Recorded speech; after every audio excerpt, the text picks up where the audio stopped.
you have greatness within you. You have a part of yourself in you that if you reach for it, if you work at it, you will discover some uncommon moments that other people only dream about.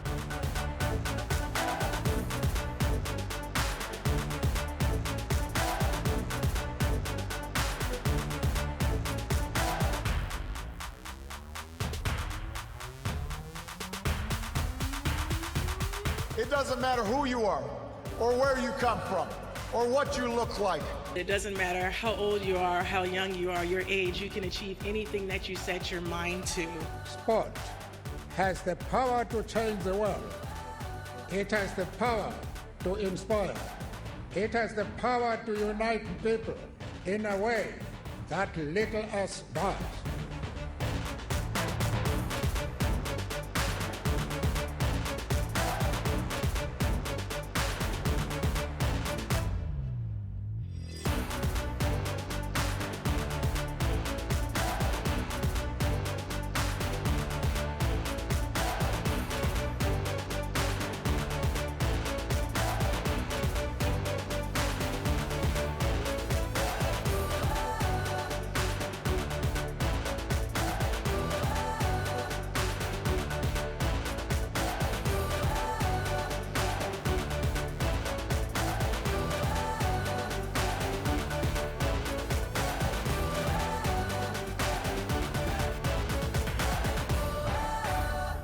Good evening, ladies and gentlemen. Wow, what a start to tonight's show. Welcome to the Mirror's Pride of Sport Awards in partnership, of course, with TSB. This is the fourth year that I've hosted these awards. As we all know, 4 years in sport is a very, very long time. Since I started, Manchester United have had 4 managers. England have had 3. We've had 2 general elections. Mick Jagger's had another kid. There's been 2 Star Wars films. I've even been through puberty and I'm starting to grow a beard. Admittedly, not a very good beard at that. But most importantly, and I say this as a West Ham fan, Spurs still haven't won anything. Mind you, Arsenal fans are never happy either, are they? After their brilliant win in the North London derby at the weekend, I'm not sure if you saw this or not, but this banner was spotted at a demonstration against Robert Mugabe in Zimbabwe. You can't please everyone, can you? But to be fair, it was a protest against a once much-loved old man living on past glories, desperately clinging on to power against the wishes of millions of people.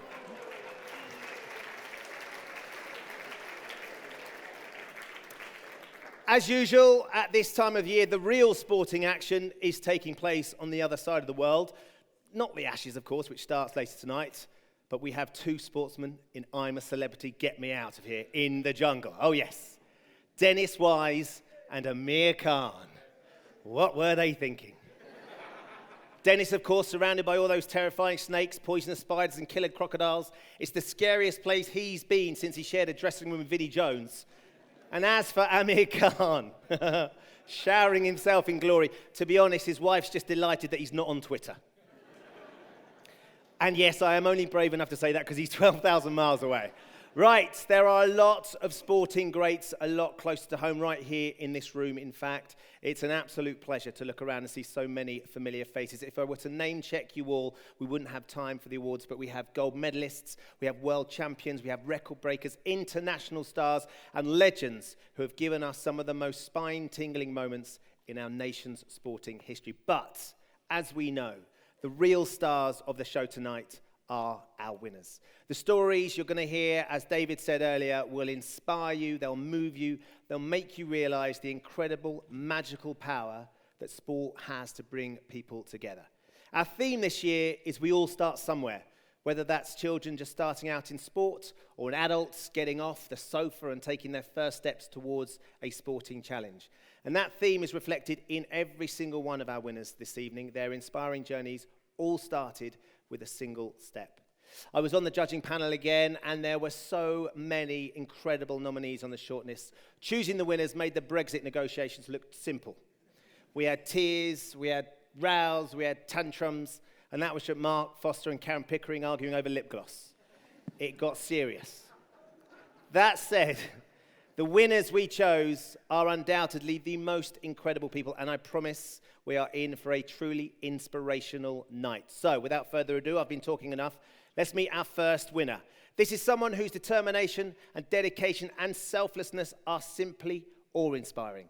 Let's find out a little bit about her. I'm Claire Lomas, and I was paralysed in a horse riding accident 10 years ago now. Before my accident, I was really ambitious with my eventing.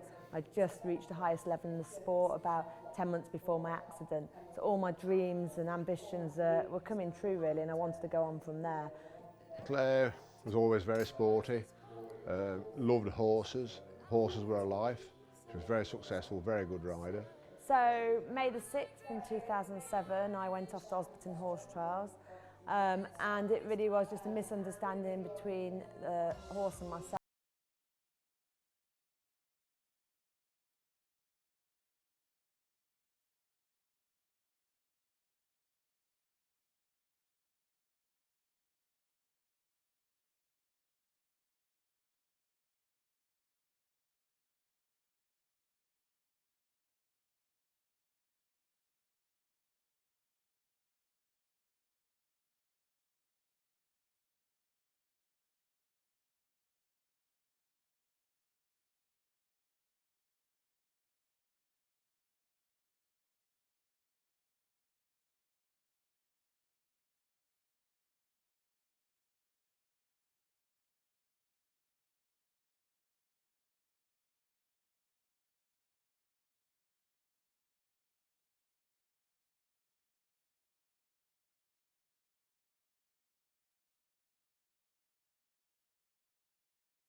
More funds, raise awareness of spinal injuries.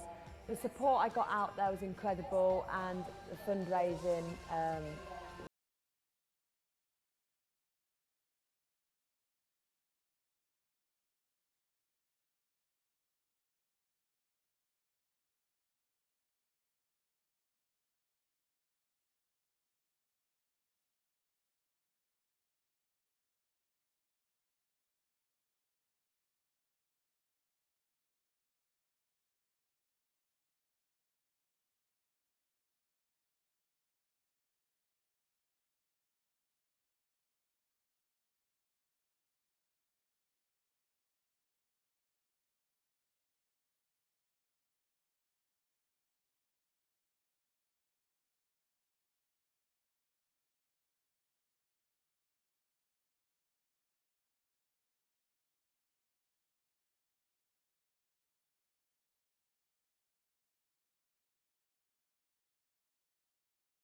She had a lot of problems with the challenge. We had to take a trip to A&E at one time, but despite all these problems, her determination just pushed through, and she wouldn't give up. From all the events I've done and organising events, I've now raised over 600,000, but it won't stop there. I'll keep going. The money raised from Nichols Spinal Injury Foundation is going into really exciting research, so in the future it will hopefully help a lot of people paralysed to regain sensation and movement. I'm so proud of Padmoni. She's amazing.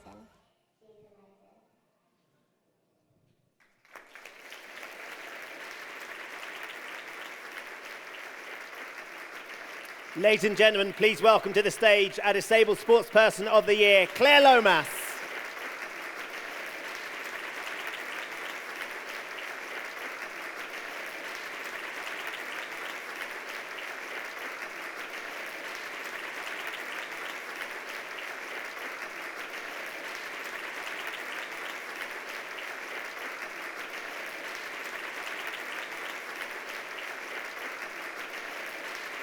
Well done. Thank you so much. My pleasure. Thank you.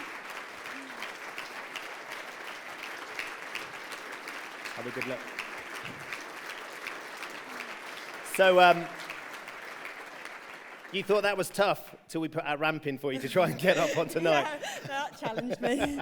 I can't begin to imagine when we were discussing this award, someone who was much more across the situation you're in explained just what it was you were going through. You touched on it in the film where you say you have no feeling below your chest, so you actually can't feel your legs touching the ground. How do you mentally compute that, the fact that your legs are moving, you're in these extraordinary sort of robotic legs, and yet you can't sense the ground beneath you?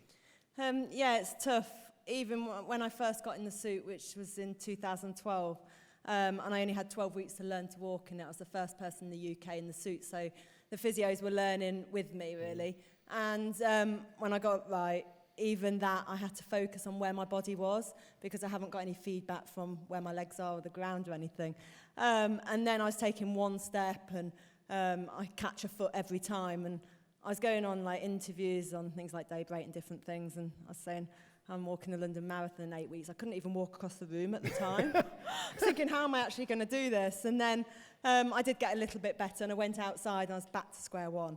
And every little bump is an obstacle. So when I'm out doing the challenges, it's not as quite as straightforward as being on a flat surface. It's of course, and you make it look so, I mean, you make it look easy, make it look like you're just controlling it incredibly well. You have raised a huge amount of money.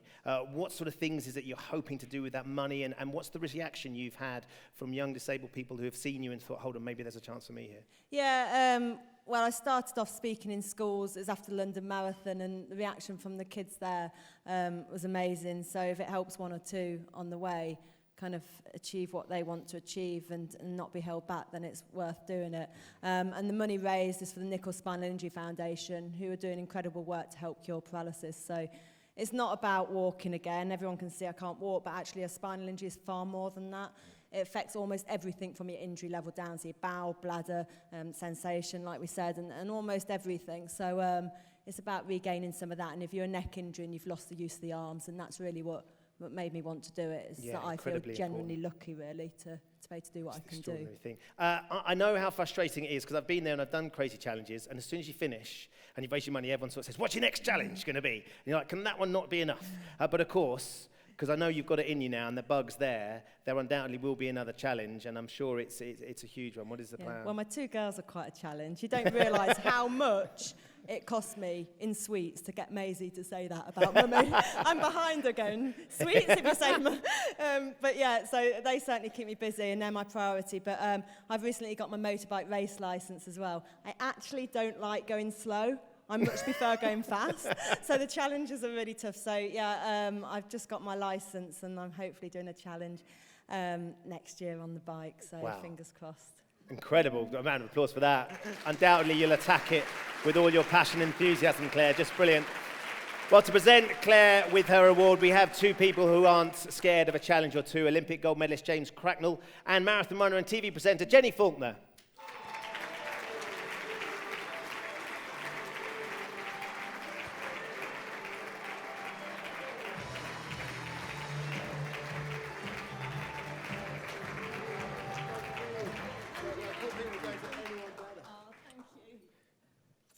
Congratulations. Do you know what? We've all run marathons, and I have to say that I've never moaned so much in training. Oh my God, suddenly you put it in perspective. You're amazing. Thank you very much. No, I know you've both done challenges, so you know what it's all like, but the feeling of after when you've done it, so worth it. Makes you want to do more. Yeah, but I think that if anyone in here is thinking about doing the marathon, do not whinge when you have to do that long run, because someone here has found it much harder. Yeah, the Great North Run was the hardest thing I've done, because, like you'll know, the training doesn't go to plan. It really makes it so much tougher, and most of the summer I had my head in a bucket being sick because I was pregnant. So, yeah, I was quite relieved. I just didn't want to lose the opportunity, because I had the chance to beat Mo Farah. I had a 5-day head start, and I did it, just got there. What an incentive to get to the finish. You threw it away, so you found out you were pregnant. So were you pregnant when you did it? Or it's just stop your training, get pregnant, have a baby, then do it? How did the sort of the timeline We're going into detail here, James. I'm not sure what it is you're after. I know, you look so pregnant with doing it. It seemed very confusing. Yeah, so I got offered the place. What actually happened is I was banned from a 10K in London when I entered that, because they said I got an unfair advantage because the suit had got a motor. So every race started offering me a place. And I thought, no, not even more. But the Great North Run was one that I wanted to do. And when I got offered the place, I wasn't pregnant. A month later I was, but knowing that I got that 5-day head start and could be one of the very few people to beat Mo, I thought I'm not losing that That opportunity. was all the incentive you need. Exactly. Well, look, Claire, we're absolutely delighted that you did do it. You're going to inspire a generation of young athletes and old as well, as you have done me, James and Jenny. Thank you very much, James and Jenny. And thank you and congratulations to our awesome Disabled Sportsperson of the Year, Claire Lomas.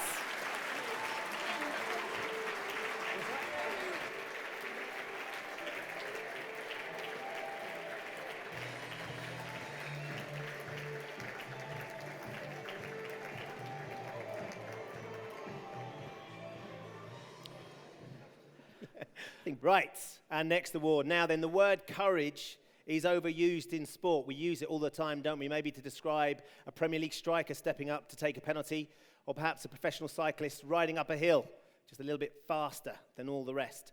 But our next winner shows us the real meaning of courage. Born with a serious illness, she has spent most of her young life in and out of hospital, undergoing more than 40 operations, including 2 kidney transplants. Despite all of that, she's always determined to help others. Let's find out a little bit more about her. My name is Ella. I'm 10 years old and I was very poorly and I couldn't walk. Ella was born with congenital nephrotic syndrome.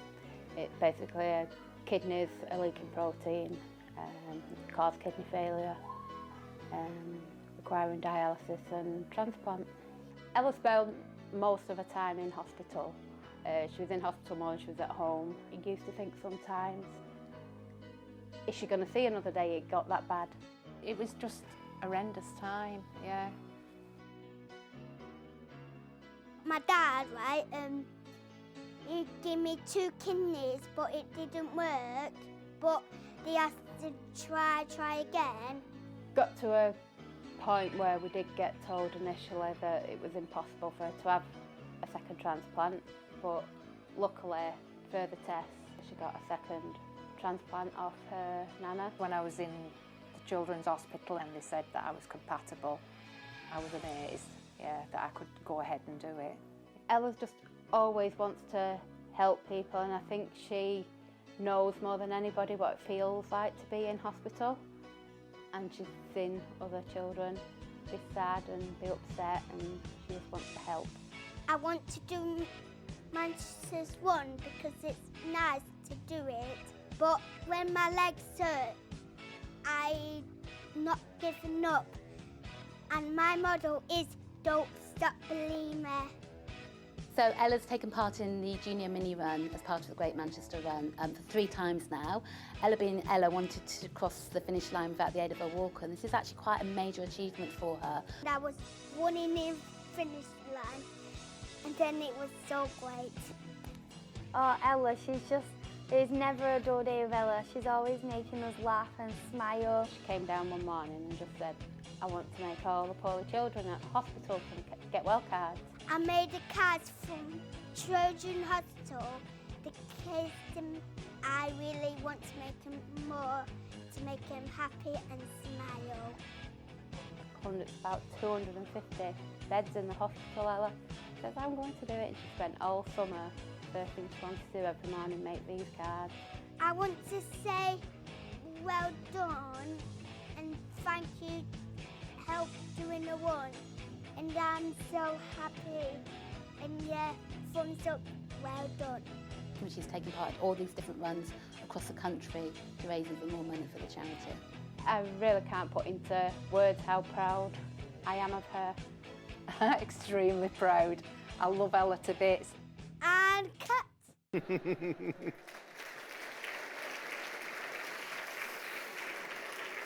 I told you she was courageous, but cute as a button as well.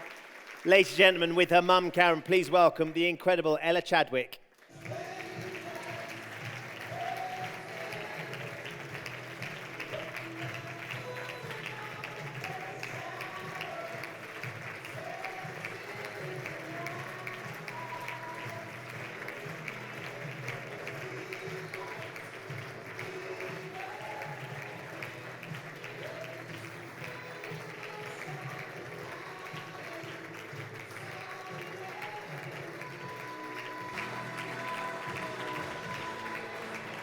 done. Well done, Ella. Well done, Karen. Lovely to meet you. Goodness me, Ella. Wow. How you feeling? I felt, wow, I could do this. You did do it, didn't you? Yeah. What was it like when you were doing the run? Well, it kind of bit scary.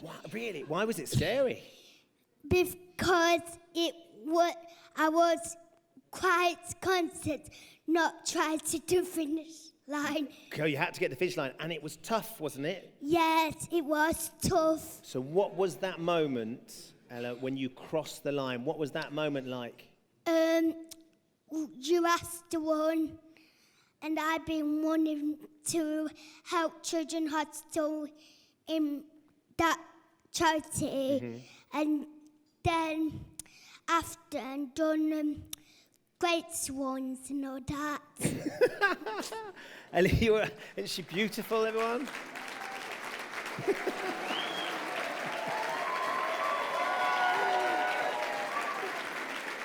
Tell you what, Ella, you're looking very glamorous as well.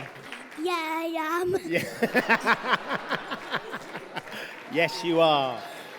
Yeah. Now then, Ella, you've already achieved so much, but when you grow up, have you got any idea what you'd like to do? Well, I want to be a superhero. I think she already is, isn't she, ladies and gentlemen? Let me talk to your mum here a sec, Ella. Karen, she is an extraordinary person at such a young, tender age with so much courage and spirit. How tough was it for you when she was ill in hospital?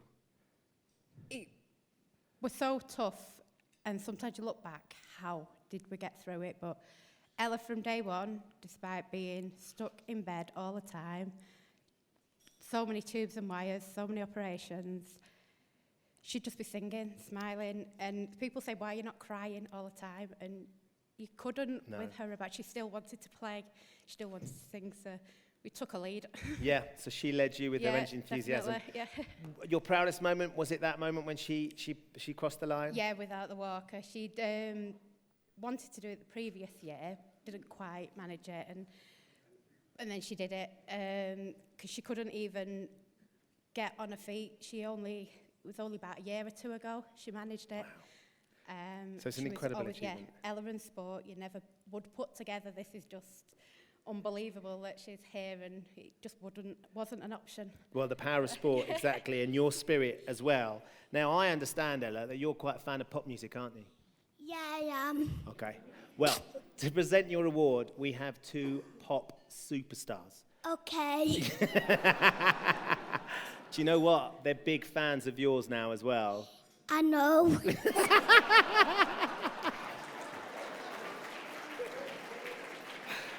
To be honest, we're all fans of yours. Please welcome to the stage from McFly, Harry Judd and Tom Fletcher.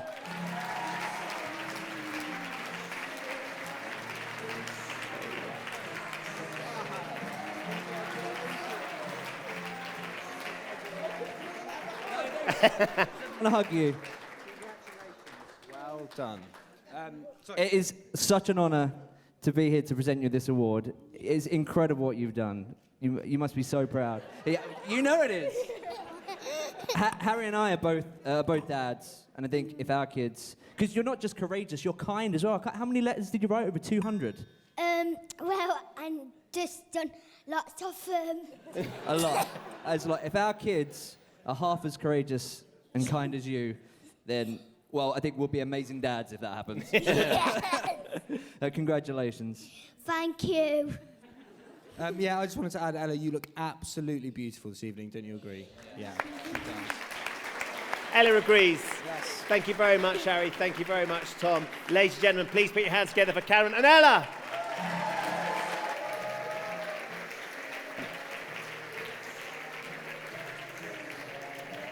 On to our next award, which is for the Young Sportsperson of the Year. Now, this is for a youngster who has shown that they have the potential to become a genuine world-class star in the future. And undoubtedly, that is true of our next winner. I started gymnastics when I was 4 at Notts Gymnastics Club. Jodie came over to me and asked me if I could do anything. And then I went into her group. I saw Tasia when she was 4 years old. Straight away I thought she's got strength, so it's a perfect opportunity to get into the gym and see how she is at gymnastics. Tasia has a natural talent for the sport. She picks up skills very easily, but she also tries hard, which is why she's so successful. She's pretty much achieved everything as a gymnast, as a junior anyway. She's become British champion, English champion, she's won international medals, so pretty much everything that you can imagine she's won at the moment. I like winning, but it's not all about winning, no. It's about competing and having fun. She loves competition and thrives at competition, so that's the time to shine, which makes her a special individual, special to gymnastics, because it's all about the performance at the end of the day. She strives to be the best. Gymnastics as a sport is in my opinion, the hardest sport in the world.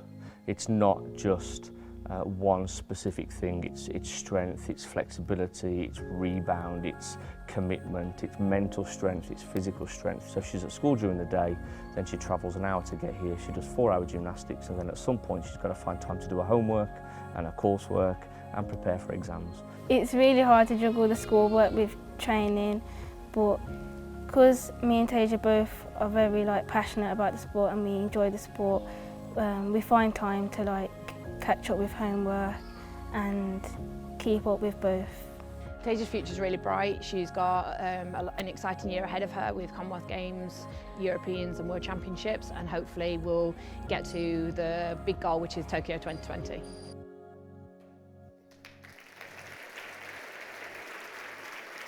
Ladies and gentlemen, put your hands together for Tasia James.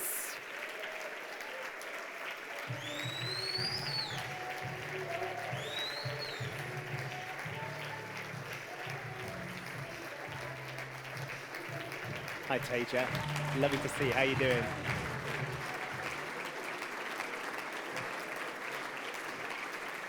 See, by the way, this is how a proper sportsman goes to a black tie do. Look, with trainers on.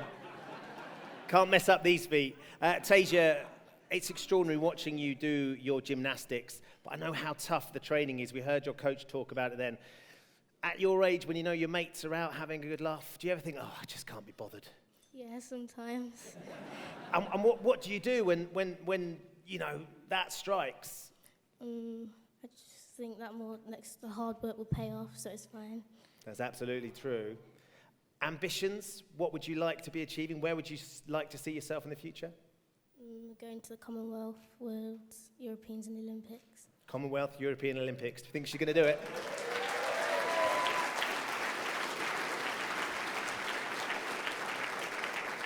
And Tasia, there's a lot of incredible sportsmen and women in this room, but in terms of you, who's inspired you on your journey to be a fantastic gymnast? Simone Biles. Say again, sorry? Simone Biles. Simone Biles. She's pretty incredible, isn't it? What is it about her that makes her so special? She's the Olympic champion. It's all right. It's all right. You're absolutely right. She's Olympic champion. And in fact, with that in mind, we have the perfect person to present you with your award. Please welcome Britain's greatest ever female gymnast, Beth Tweddle.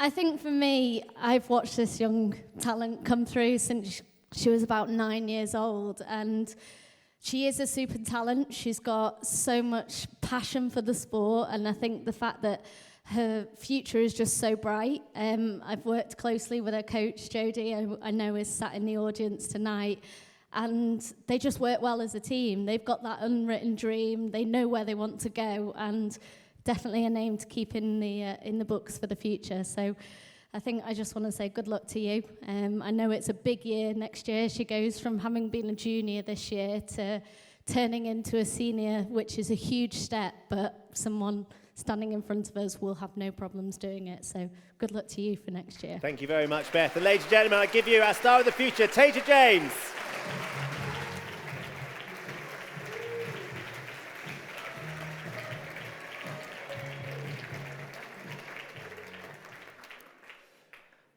Now then, I'm sure more or less everybody in this room has done something to help a charity to raise money at some point, a sponsored run, sold some raffle tickets, cooked a few cakes, whatever it might be. Our next winner, though, is a fundraiser, but but I think it's safe to say no one does it quite like him. My name's Michael Cullen, and aka Speedo Mick, and I run around the country raising money in me speedos, me goggles and me hat. Okay, I got into charity work first of all by getting helped up because I've been homeless myself. People came up and he continued to try and help me, and he never gave up on myself, even though I'd given up on myself. And I'm just following their example now by giving back charitably. Well, I'd swam the channel for the Sami community first of all, and we needed £2,000 to get to open a shelter for the winter months. So I wanted to do it for them. We then began raising money for the Woodlands Hospice. It was £4,000 we'd raised, and I had a £5,000 target. So I decided to go to an Everton game in my speedos, my goggles and my hat. They thought, oh, who's this nutter? And found out what he was doing, and then wanted to get involved and wanted to get on board and wanted to help him and raise more. So that's kind of how it started. You know, a football ground, you know what I mean, in front of 40,000 people each week. That was home games and away. You know what I mean? Which was very, you know, it's pretty scary when you've got Everton knitting on your bum. But all the fans were just absolutely fantastic. All the away fans. You know what I mean? They understood straight away what was happening. They knew I was doing a fundraising. Anyway, I continued to raise money for the Woodlands Hospice, and raised £67,000 for them in the end. Accumulated now, it's about £120,000 now. Which is not bad for a man in his pants. Nick, you're a truly amazing person, one of a kind, and we are so grateful here at Woodlands Hospice to have received all your support, and for the money you've raised, our profile you've raised, and for the fun and kindness that you've shown to this hospice. Thank you so much. You are fantastic. What would the world do without you? Thank you very much. The kids on oncology are going to benefit hugely from your efforts, so cheers. It's just a very, very specific form of insanity that makes the world a better place, that he suffers from. He just always gives everything he's got.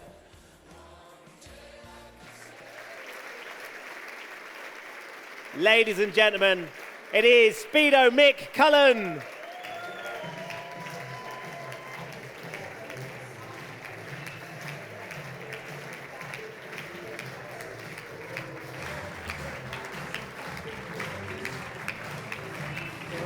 Congratulations. I've got to be honest, Mick, I didn't recognise you with your clothes on.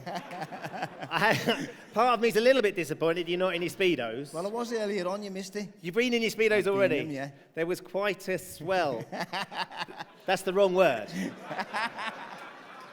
There was quite a, I was going to say movement, but I'm not sure that works either.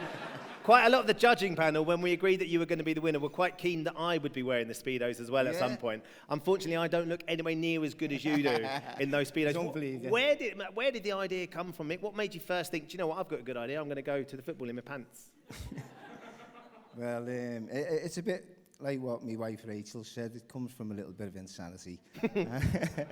and you know, I was desperate to get to the £5,000 mark, do you know what I mean? And I don't like to give up. I really don't like to give up. Do you know what I mean? I know there's a lot of people here who know that feeling. Yeah. So I just wanted to, I'd got £4,000 swimming the English Channel with these little tiny arms. And, I'd booked the boat, by the way. I'd booked the boat before I'd even ever had a swimming lesson. And that's the truth. Just as an incentive? That was, so was the incentive. I could swim, I could swim, but you needed to learn to swim properly, to swim the English Channel. So I told my wife, you know, and she just said, you know, I'll put the kettle on, me some tea and toast. You know what I mean? But yeah, so it's just the momentum's grown from there. I went to Everton's football ground. I'd like to say to raise £4,000.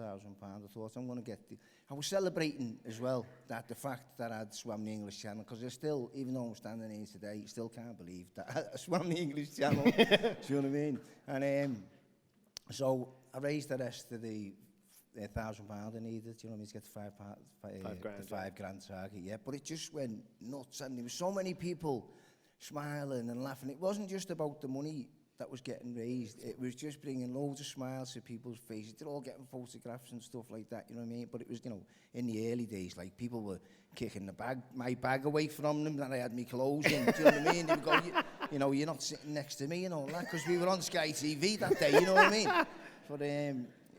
But they've all come round, and, you know, they've just donated thousands. It's incredible, and you mentioned your wife. We saw her in there. She's incredibly patient with you, isn't she? Yes. I mean,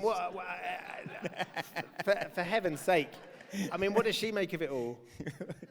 Well, you've just heard what he's got to say on the VT there, but she's very, very supportive, and she works for a homeless charity, the Simon community, who raised the money for in the first place as well. So she's very charitable herself. She just. So look, we can see you in your smalls, as it were, behind us. Do you have a favourite pair? Do you have a lucky pair? How many are you going through a season here, Mick? No, I've only got one pair. You've only got the one pair. Well, I'm not sure how I feel about that. I haven't. I've got about 10 pairs, and they do get washed. They get heavily rotated. They do get heavily They do, because look at me in this, you know, fancy London, you know what I mean, in this fancy hotel, in this fancy Park Lane, dressed in my clothes, do you know what I mean? And, you know, it's well, we're delighted that you've come tonight. You are an incredibly worthy winner. Really, really, honestly. It's an extraordinary thing that you do, and you do it in such a unique way as well. You're much braver than me. We do have the perfect pairing to present you with your award, though. Someone who did all his best work wearing a pair of Speedos, swimmer Mark Foster, and joining him, someone whose job involves watching people in Speedos, presenter of BBC swimming coverage, the amazing Helen Skelton.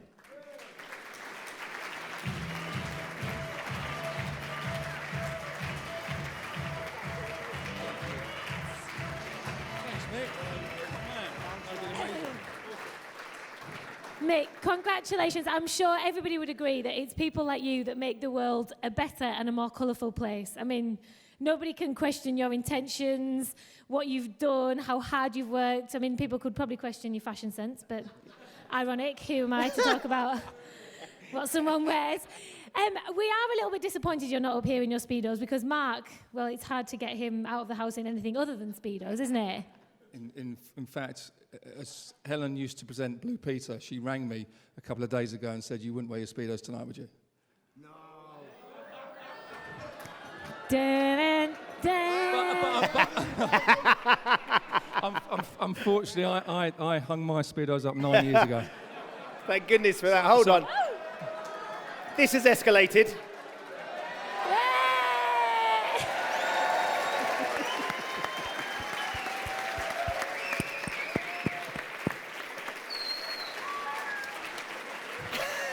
Your poor wife.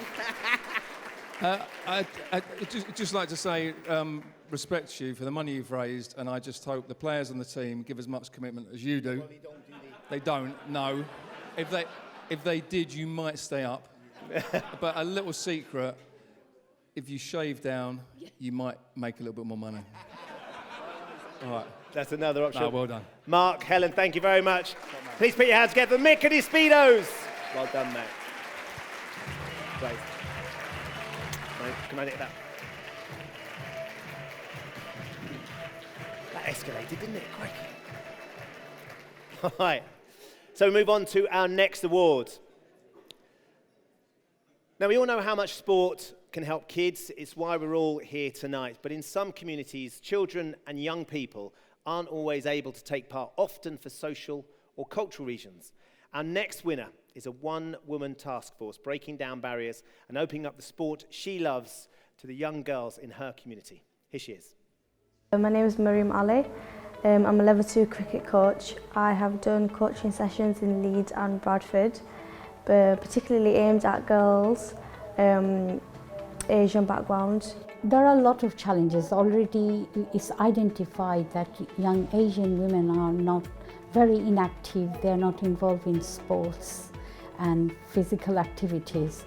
So they face many barriers. But it's very difficult for them to overcome those barriers, because when you don't have any role model to show that the success of Asian women, and a lot of the time, a lot of the Muslim girls also often feel that it's not the place they can be wearing their hijab, observing their faith, as well as playing sports.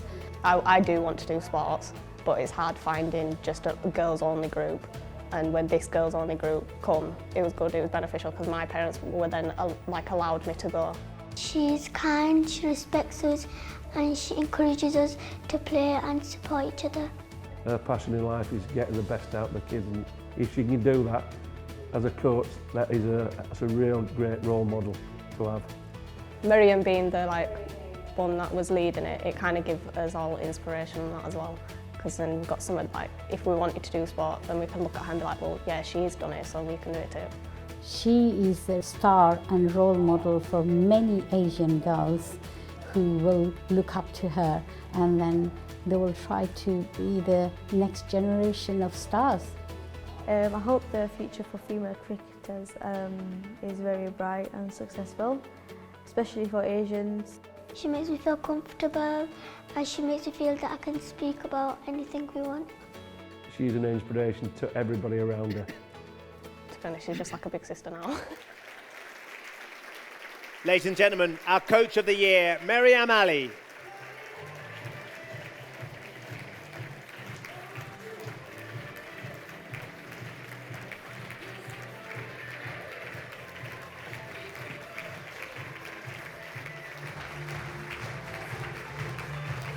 Congratulations, Maryam. Very well done.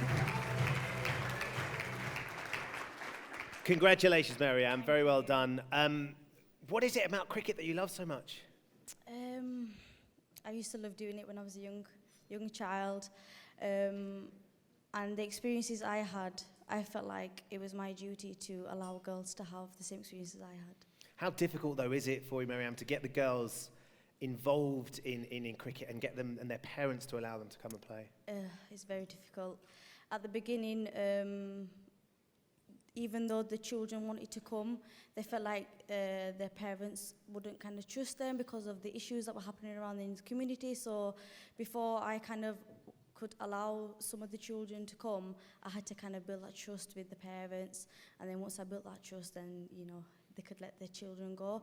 But it varies, because some parents encourage their children to go, and then obviously, like I just said, some don't allow their children to go, so it's a very long process for some of them, isn't it? Yeah, it is, yeah. But what's the biggest reward for you?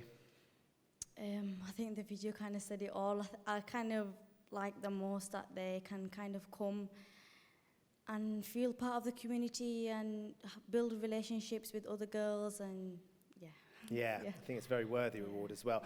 Now, of course, as we all know, the Ashes start in a couple of hours on the other side of the world. You and Joe Root, both from Yorkshire. What advice would you give the English captain as he goes up against the old enemy? No comment. Diplomatic as well.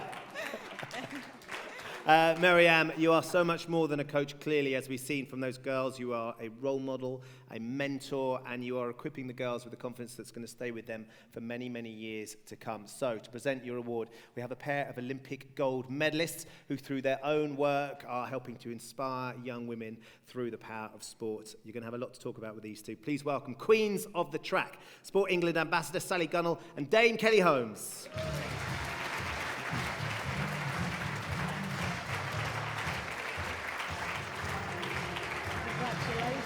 Amazing. Congratulations. Absolutely amazing what you do. I mean, she's only 21 years old, and to get into coaching, I always think it's hard to coach. You've got to have so much patience. I think it's so inspiring what you're doing, you know, in that community, and especially with girls and getting girls into sport. Do you have a real, I mean, we're doing so well with women's cricket. Do you have a real passion to watch cricket, women's cricket as well, yourselves?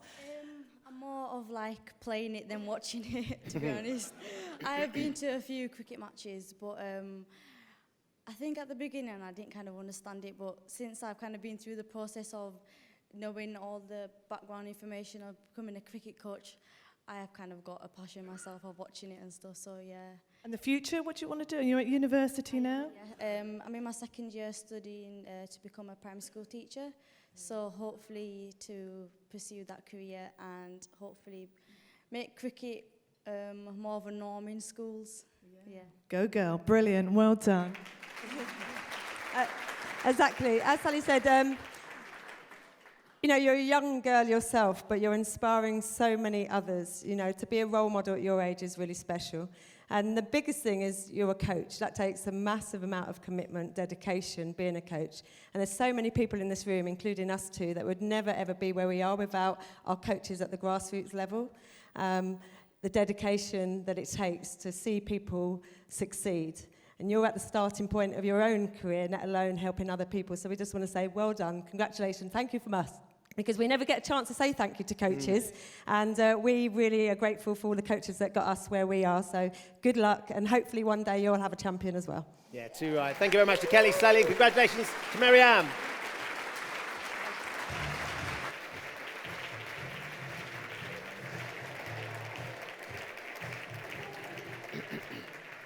Our next winner is a young man who has cycled and loves his cycling, but he certainly went a little bit further than round the block. I love cycling. I could ride every day, all day. I like the freedom of it, where you can go out of a ride with people and you sort of zone out from anything else and you sort of free your mind. The bike and him seem to just naturally go together. He just seems to have this natural ability to cycle well. The generation now is just most 85% of it is just stuck to a screen playing your Xbox or being on your phone most of the time. And it's not really experienced the real world of real sport and socialising. So I just feel for myself it's best for me to keep fit and socialise with those friends that I'll have later on in life. So basically the challenge was to cycle across Australia in the quickest time possible as an under 18. So Sydney to Perth, just under 3,000 miles in as fast as I could. And I'm just like, no, you can't. No, you can't do that. You're only 12. And it was his coach who said, actually, Siam could do that. And he was like, no, it's possible for him. I can see the desire in him. So then from then we just cracked on, got training in, and then just built up from there, getting more intense in the training. Siam was training up to 12 hours a day, either side of the school day. So he might get up and do 4 hours on the turbo, come to school, do all his lessons, and then do another 8 hours. That was incredible. I'm not saying he's necessarily the best at getting his homework in on time. In the challenge, each day I would get up. Well, we started off doing 70 miles a day, just to get used to the heat again and what I'd be doing every day. And then we'd move more in and then just get up, routine, breakfast, and then straight on the bike for 100 miles, which was normally 6-7 hours. We were just starting the Nullarbor Plain, where it's just desolate, there's just nothing there. And at the end of the day, Siam was just covered in all these bites, and he just wasn't great. And so we had to drive back 300k. So we wasted a day, and probably a day and a half, to drive there, get checked out, and then come back. So that was really hard thinking, have I just done 20 days for it all just to end? And then I was thinking, right, no, I've come here to do this challenge. And then I kind of had to zone out and then think, no, I'm going to do this each day. I'm not going to whine. And then it just ended up being fun. Inside him, there's something incredibly strong. Modest, but strong. There aren't words to say how proud I am of him. He did it, you know.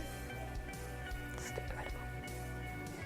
Mum was a huge part in. She was always keeping me on track, waking me up in the morning even if I didn't feel like it. She's always believed in me, and there's never been a question asked that maybe he'll do it, he might do it. It was always, he will do it. He's so incredible that he did it, and actually he kept me going. A week after, when I was flying back and thinking, flying over, and it taking so long to fly over, and thinking, I cycled across that. Just amazing.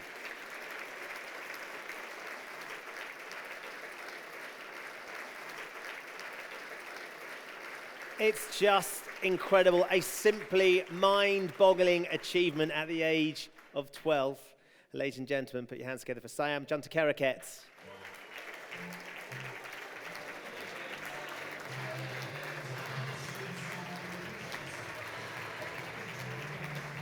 Well done, mate. Congratulations.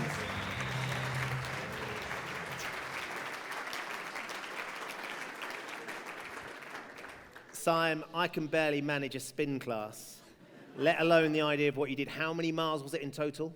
It was, I think it's 2,700, just under. 2,700. What was the previous record and how long did it take you? The previous record was 44 days, and I did it in 28 days. 28 days! Amazing, just amazing. And did you really say, was it how many days in when you got the bites? It was 2 days when I got the bites, and then to move back it was about a day and a half. But you really said, I'm not going to whine, I'm going to get back on the bike and finish this thing? Yeah, well, I was kind of motivated by then to be over halfway and then think, it's another 10 days, might as well just get on with it. Yeah, another 500 miles, whatever. I find it impossible, when I was your age, I found it impossible to persuade my mum that I should be allowed to cycle up to the swings and go and hang out with my mates. And we saw your mum in there. How on earth did you persuade your mum that cycling across Australia was a good idea?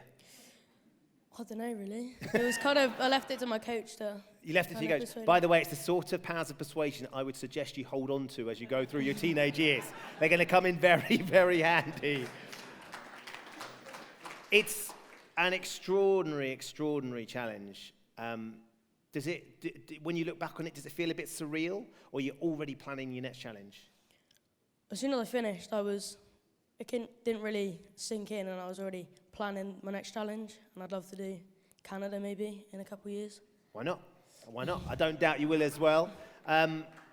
Your mum does know this. We haven't just broken that to her, have we? Although maybe that's the way to do it. Well, look, Sam, to present your award, we have a cyclist who has broken a few records of his own, and I'm sure he will be incredibly impressed in how far you have cycled. The legend that is the Manx missile, Mark Cavendish. Alongside him, Olympic gold medalist, TV presenter and good friend, Amy Williams.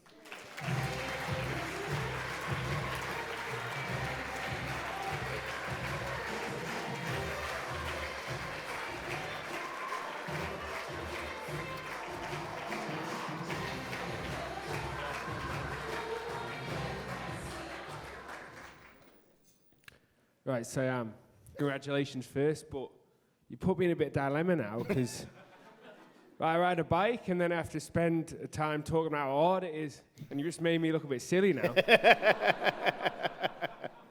So, mate, honestly, like, you've no idea. Like, I was just stood there with my mouth open at what you've been doing, mate. Honestly, like, at 13 years old to ride like that, it's almost a distance to the Tour de France. It's incredible, and I moan about doing that. Mate, like, what makes this night special is that, like, we talk a lot about sport and that how people get, like, inspiration for sport, like, from their professional sport and heroes and that, but I tell you, like, every day we need inspiration from people, and, mate, I tell you, this is impressive. Like...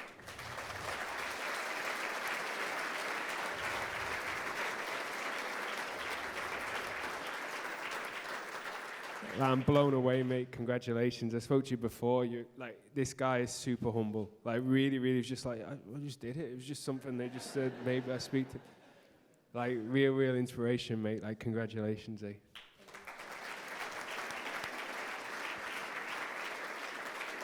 Yeah, we just want to say massive congratulations. I am now going to be more motivated just to go for one run a week.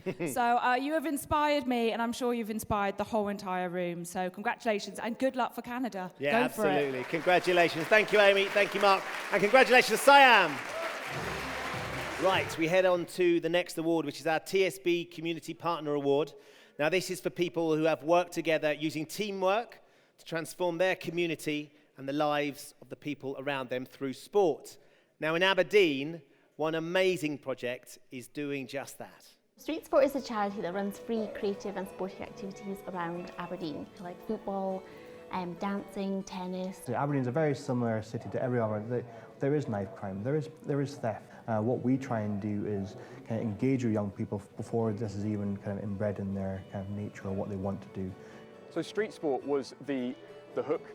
Basically, Police Scotland and Dennis Law Street Sport wanted to find a way to divert these groups of young people into something more positive. The main innovative idea of what we do is we really take the activity to the kids. We know where that area of trouble is, we go to it. and we turn that area into a positive environment rather than a negative one. It's just great. It's about so much more than just sports. It's about how can we take these kids that, like through no fault of their own, they've been born into an area where generally they have less opportunities, and so how can we help them develop to be something they want to be? So it's not just the participants, the young people that are involved in the activities that are benefiting, it's the volunteers. They're really getting a positive experience, building CVs, going on to employment. And also the community themselves, the residents of an area, seeing the benefits. They're seeing the reduction in antisocial behaviour, they're seeing the reduction in vandalism, and they're seeing positive destinations that these kids are going into. As street sport participation has gone up, the annual phone calls to police and fire has gone down. And this isn't, well, we don't touch these figures, these are done by, this is raw evidence that the more kids we have engaging with street sport, the lower the level of antisocial behaviour and youth annoyance in this city drops. It's currently sitting at an all-time low, and communities become closer, safer and healthier at the same time as well. The most amazing thing about working with street sport is dealing with young people and seeing them nice and happy every day. Giving them something to do is so rewarding. But one of the most important things is as these guys grow up that they want to be part of the programme, become volunteers, eventually coaches and lead these sessions. I'm so grateful. It helps me just stop being lazy and just gives me something to do on a Wednesday night. It's good fun. You can change 10 kids' lives, and make them think and act differently and become a positive role model in their own community. It's unquantifiable. Street Sport! From Street Sport, please welcome Mark Williams.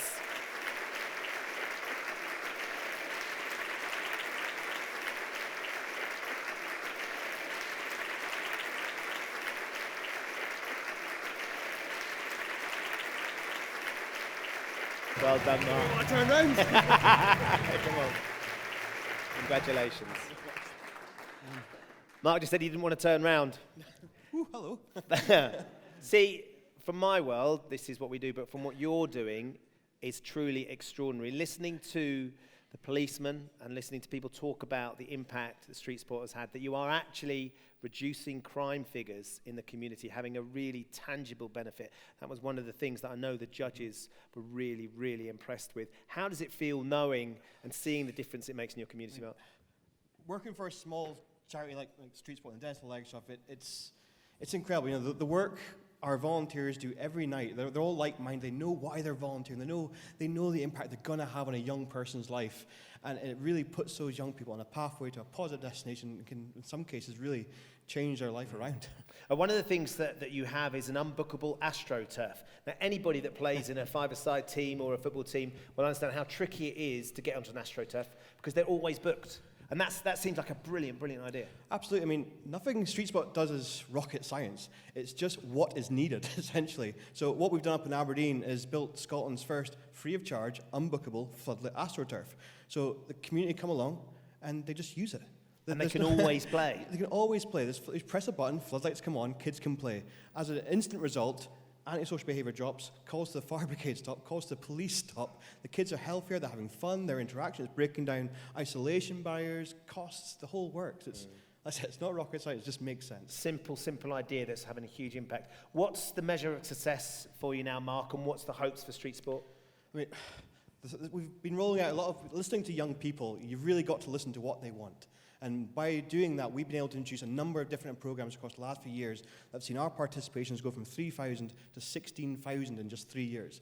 And even participations from females as well, 8% to 33%. That's huge. You saw Hannah Clues in the video. She is an absolute legend. And I'm so proud to be working with her. She's making differences across the city. As we're working away, we're a very small charity. There's only 2 of us working full time. And the impact we're having with the support of our volunteers and trustees and everyone else is huge. And I'm really proud to go to work every Monday. Well, we're really proud that you're here today. You're absolutely inspiration. To present you, Mark, with your TSB Community Party, to present you with your TSB Community Partner Award, we've assembled a team of our own. Please welcome Wimbledon doubles champion Heather Watson, Olympic hockey gold medalist Sam Queck, and Olympic legend Derek Redmond. It's not a bad lineup. Yeah, don't go down there. I'll hold on to you.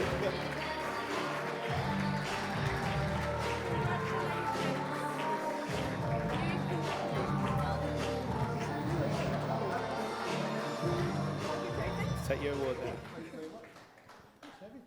It is, yeah, it is quite heavy. First thing I'd like to say is absolutely fantastic, the work that you do. We bumped into each other in the bar and didn't realise that we were going to be on stage together. I thought it was Martin and Fire. Thanks. He's a lot younger than you, Derek. Come on. I didn't realise he was half blind, but anyway, we'll leave that aside. Sorry, Martin, if you're in the room. Marty's just stormed He just out. walked out. That's a compliment, by the way. So you've insulted both of us. Don't start now.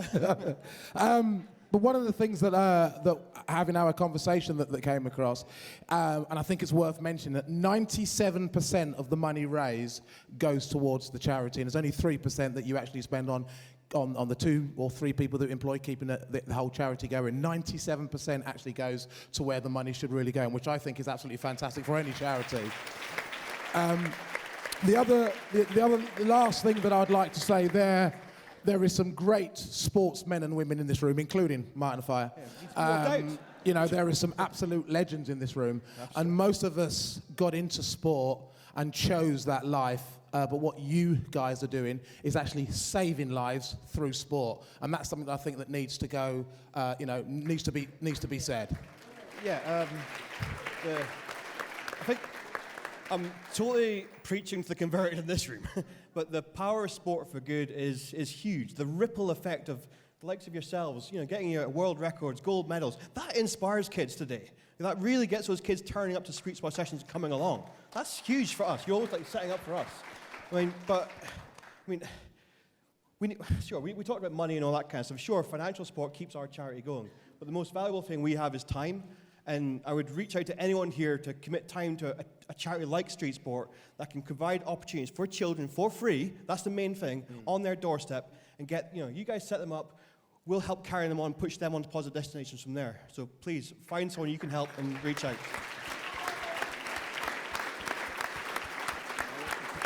Heather, do you want to say something? I just want to say congratulations for all that you do. It's so positive, and you're not just helping children in sport, you're giving them a better life and teaching them for the future. Yeah, just to reiterate what Heather said there, I think it's so important to realise that children are the future of any sport, whether it's through coaching, world champions, anyone, leaders, and you are providing that opportunity where they might not get it anywhere else. So what you're doing is absolutely amazing, and thank you. Yeah, congratulations. Thank you very much to Derek, to Sam and Heather, and congratulations to Mark from Street Sports. Congratulations.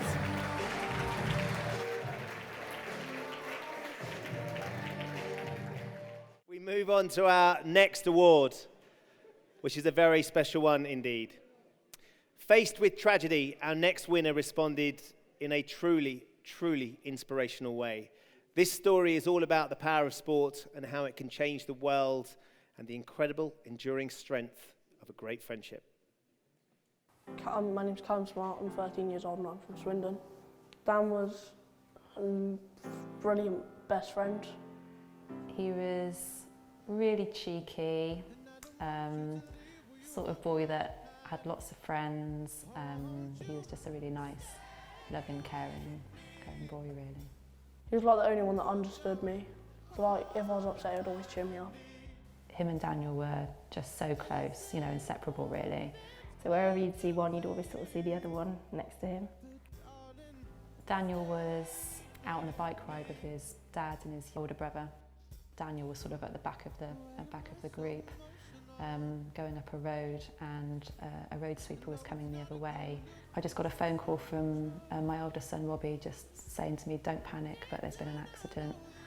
I think Daniel's going to be okay. But then his sort of dad came on the phone and sort of said, obviously he's pretty shaken, but sort of said, I don't think it is okay. You need to sort of, you need to come. We got a phone call to say from his stepdad to say that he'd been in an accident. So I had the task of having to tell Callum that, which was the hardest thing I've ever had to do. It was really hard. I was distraught, really upset, because obviously he's my best mate, so So a virtual run is a run that can be ran, walked, hopped, anywhere. People can do it in their own time, wherever they are, location-wise. And I set up a page, and within weeks we had over 1,200 people join. Seeing all these people that didn't even know Dan made me so happy that they were out running for Dan in Dan's memory. He's raised an extraordinary £30,000 for Break, and that money has been absolutely valuable to us in helping raise awareness of road safety and increasing road safety not only in the UK but around the world. I'm going to raise more and more money in memory of Dan to keep on doing these races. Daniel was the sort of person that really liked helping others anyway. So now that Callum's been able to do that, I think he'd think that was pretty amazing.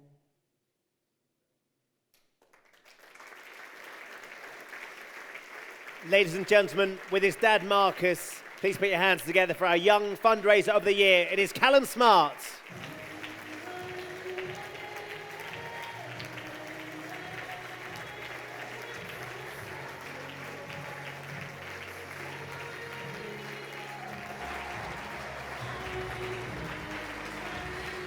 Well done, mate. Congratulations.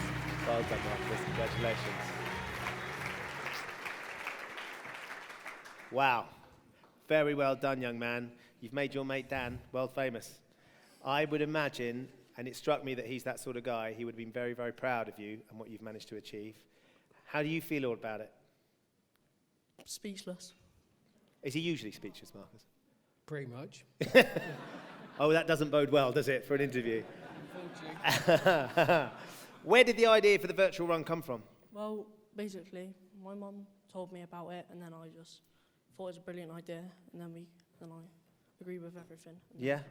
And how does it feel knowing that there's people doing this all over the place and helping raise money and awareness?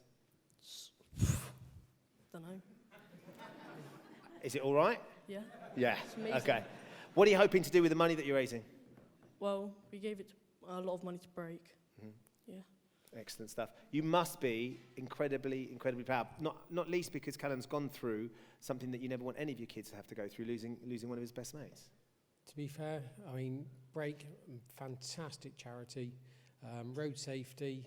So Callum, I mean, just broke our heart with Dan, the whole lot. It was just terribly, terribly sad. So we just thought, how can we support Callum? So supported Callum through the run. So from that, just thought, right, we'll raise a couple of £100. That'll be it. £22,000 later. Break, a small charity up in Leeds, road safety. Fantastic achievement from the young lad. Just incredible, isn't it? Amazing. Absolutely amazing.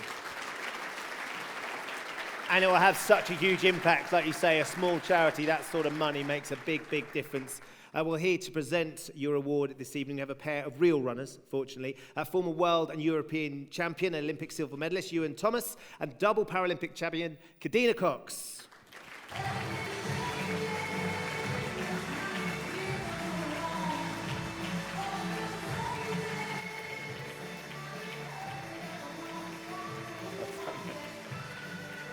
Don't fall off that stage. Now, Callum, I can tell you don't like chatting too much, but I talked to you on the red carpet, and I've got to say, a privilege to talk to yourself and like-minded people here tonight. But if I had a best honestly, if I had a best mate like you, I'd be a very proud man, because what you're doing in Dan's name, seriously. I lost a friend a few years ago in an accident, and I had a tattoo in his honour, which is nothing compared to what you'd know. Don't get tattoos, by the way. But what I'm trying to get at is what you're doing is way bigger than that memorial. What you're doing is absolutely fantastic. What can everybody in this room, like myself, who go out once a week, twice a week, going for a little run, how can we get involved and run for Dan? Well, there's a virtual run soon, another one, so could give money to that. If you ever want to go for a run with someone who's quite slow and old, not Ben, he's fit and young still. If you want to go out with a has-been, I would be delighted to do some running with you. But seriously, mate, you should be... Seriously. You're probably too young to realise, and you're very humble, what you are doing is a lot of adults in this room could take pride and take lesson from what you are doing and how humble you are and doing something for the right reason, and you're a bloody great young man. Seriously. Kadina, would you like to say Keep something? up what you're doing. So did you mention that the charity break was in Leeds? Okay, so I myself am from Leeds. So what can I do to get involved and raise money? Run. Virtual run. Go for a run. There you go for a run. Not a long run though. How far is it? I'm a sprinter. It can be however long you can, however long. Commit 5K at least. tell her 5K. Can I do it on my bike? She's negotiating now. I am. No, I'm 26 and I don't think I would have been able to be as strong as you are. To go through something like that and then be able to turn it around into something so positive is amazing. And to work with a charity like Break, you've not just kind of supported your friend, you're now potentially saving lives of other people across the city, which is an amazing thing in itself. So I'm sure your friend is really, really proud of you. And if you were my best friend, I would be overly proud. Absolutely. Thank you very much, Kadina. Thank you, Ewan. And of course, ladies and gentlemen, Callum Smarts. I like the idea of Ewan tattooing all our winners. Right, let's move on to our next winner. This is one of the most heartbreaking awards this evening, but also one of the most inspiring. Her life changed in the most heartbreaking fashion when she was just 7 years old, but she refused to give up and quite literally bounced back. I'm Isabel Wheel, I'm 14 years old and I live in Derby. As a child, Izzy was quite a strong-willed child, but just like an everyday child, loved lots of sports and playing, going to brownies, all the normal sort of things. Izzy is one of my best friends, one of my closest friends, which I've had since year 7. She's really nice and funny, and she's a good friend to have. When she was 7, she went to school as normal one day. She felt fine in the morning. She didn't even say she felt ill or anything, and then I got a call about 10:30 saying she wasn't well. Then by the evening, we sort of thought, this isn't right. She seemed really sleepy and everything. So that's when we called an ambulance. The ambulance driver came and he straight away treated it as meningitis. So my heart stopped on the way to QMC, and afterwards they told my parents that I had a less than 1% chance of survival.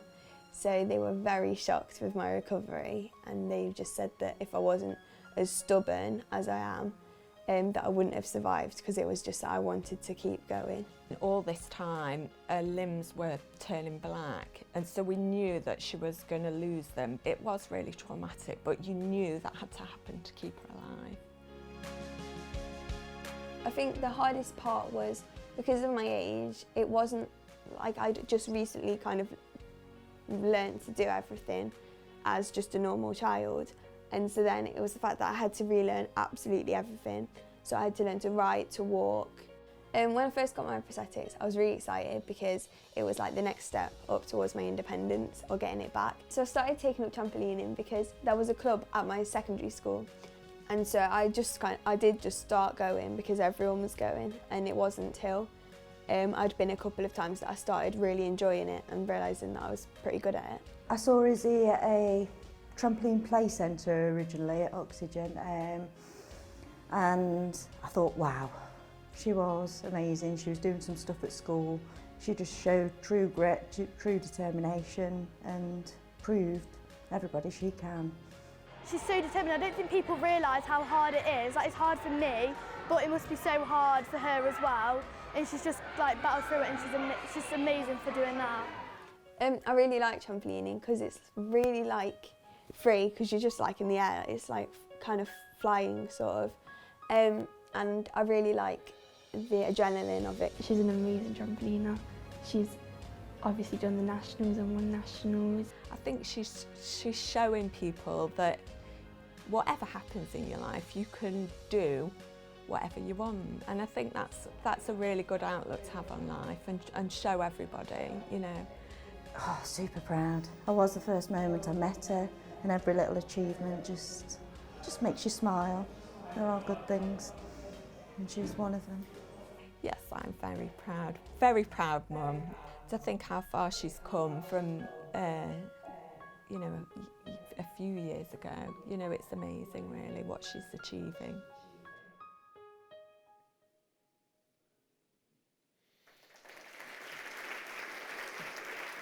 Ladies and gentlemen, along with her dad, Ollie, it is the extraordinary Izzy Wheel.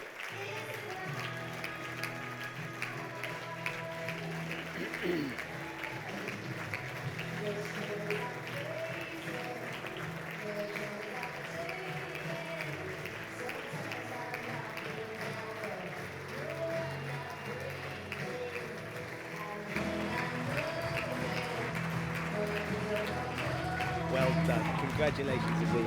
Absolutely brilliant. Well done. And well done, Ollie. Izzy, it's just extraordinary watching you trampolining. How does it feel? What's it like when you're bouncing up and down on the trampoline? It's really free because you're in the air, and I don't know, I just really like it because it's every new move's a challenge, and I really like challenging myself. And clearly, you're good at it as well. Go to the Nationals, win the Nationals. What was that like? That was so amazing. Like, I went and I just didn't expect to win at all. And they sang the national anthem and everything. And they shouted my name out as in first place. And I was so shocked because I just didn't expect to win at all. But obviously, you did a cracking job. Yeah. And you're clearly very talented at trampolining. You have a blog, don't you? Tell me a little bit about your blog and what your message is to people out there. Yeah, so I have my own YouTube channel where I post videos like of my trampolining and doing my makeup and stuff to show other people what I can do, and that despite my disability, I'm still just a normal teenager. What's your YouTube channel, just in case, so everybody can go and check it out? It's Isabel Wheel. Isabel Wheel. We'll all be looking at that a little bit later on. I've actually watched some of your videos as well. I've watched the YouTube, and it's just extraordinary watching Izzy just go about living her life. And by the way, you're pretty good at this presenting malarkey as well. A bit too good for my liking. Ollie, you've got a daughter who's healthy and happy, and then all of a sudden this extraordinary thing happens, and yet here she is now, looking beautiful, national champion at trampolining. It seems like a silly question, but just how proud are you of your daughter? Extremely proud. I mean, obviously, you've seen the video there. She was there. We nearly lost her, and we didn't. So everything that she does now, everything she goes through, the challenges she faces on a daily basis, it's just fantastic to see what's going on. And the feedback that we get when people see her walking around enjoying her life is just amazing to see that people are so, people are inspired by her just in daily life. It's awesome. What's the ultimate aim for you, Izzy? To carry on with my trampolining and my YouTube, and I'm also starting to learn to race drive. Wow. Okay. Which is equally as a challenge. What's that been like so far?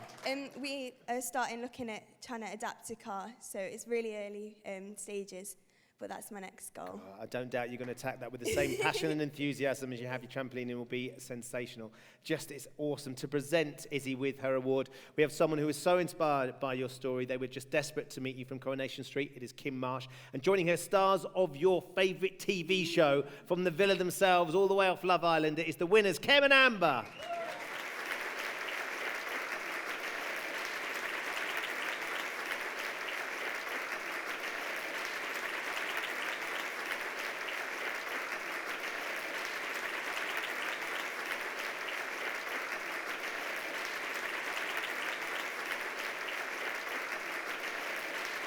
I just want to tell you that actually people say that it's not what happens to you that defines you, but it's how you react to it. And you are a perfect example of that.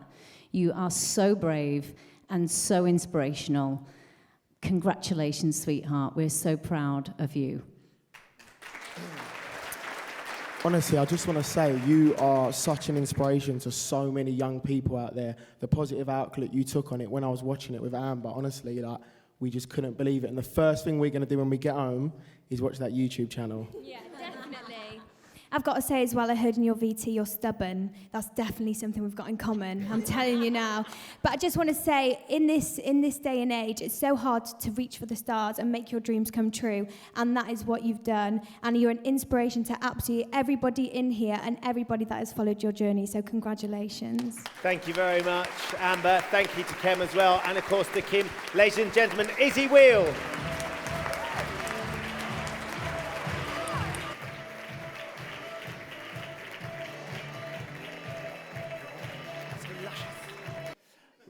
Right, we move on to our next award. This is a question I'm sure many of you have asked endlessly. As a West Ham fan, I ask it a lot.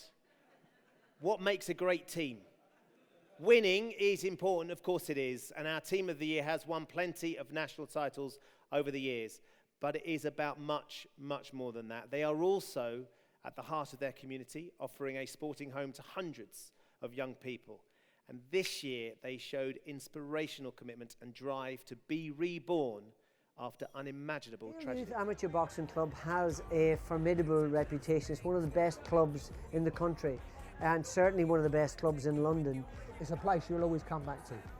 Once you started boxing here, you'll always come back, because you've got a lot of love for people in here. 85% of them, it is their second home. The bond is there between coach and boxer, you know. He's the best coach in the country, without a doubt. I've been everywhere, but there's not one like Mick. The club is an amazing club. It wins national titles, it wins senior titles, elite titles, novice titles. There are a number of the guys on the GB squad. It just churn out champions one after the other. Really top class. Before we came here, we trained in the bottom floor of Grenfell Tower. The night of the fire, we left the gym 10:15 that night, got home, 4:45 in the morning, got a phone call. So I rung up Mick, and he went, what? I went, yeah. I said, the tower's alight, the club's like burning now. He went, don't be stupid. I said, look on the news, Mick. So he obviously had a look on the news and that, see what was going on. He was devastated by it, like us all, do you know what I mean? We had friends in there, friends and family, do you know what I mean, like we knew. It was a thing because 2 years we waited for that new gym. All right, a brand new gym, state-of-the-art gym. You wouldn't have been able to get another gym like it. And when people was ringing me up for a whole week after that, sorry about your gym, I went, no. Let's get it in perspective. There's people been killed in that fire. It's the people that died that I'm thinking of now. And a few weeks off, we get our heads together, we get that boxing gym going again. Everybody around here, they all know each other. So they'll all jib in for each other and help each other out, do you know what I mean? And it's a good community. I think we needed just to settle things down and let things lie for a little while and then pick ourselves back up and get back in, and that's what we've done. Champions this year, and we'll always go on that way, you know. The Mick Delaney and all his supporters and all of his helpers, that's the reason this club is still here today. He dedicates his life to it, and all those kids reap the rewards for it. This club's really amazing. It helped me in and out of the ring. It showed me how to be a better person. I look forward to training. I look forward to like sparring and fighting. It's just, I get an enjoyment out of it. It's just love it. The club has done exceptionally well. You know, you've been through so much, and yet you bounce back every single time, and you continue. I know you had 4 champions in the novice finals just a few days ago. So congratulations to you on winning the award. And I have no doubt that in 30 more years, Dale Youth will still be flying the flag and still producing champions.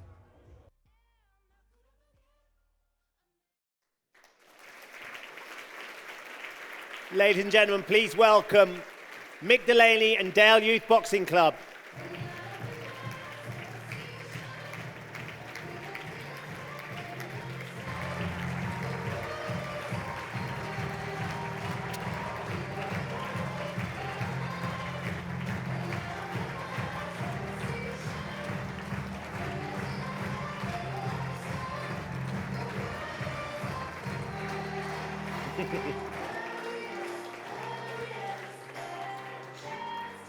They're coming. It's not like a boxer to build his entrance, is it? Try and make a path through the middle. Come on, Mick.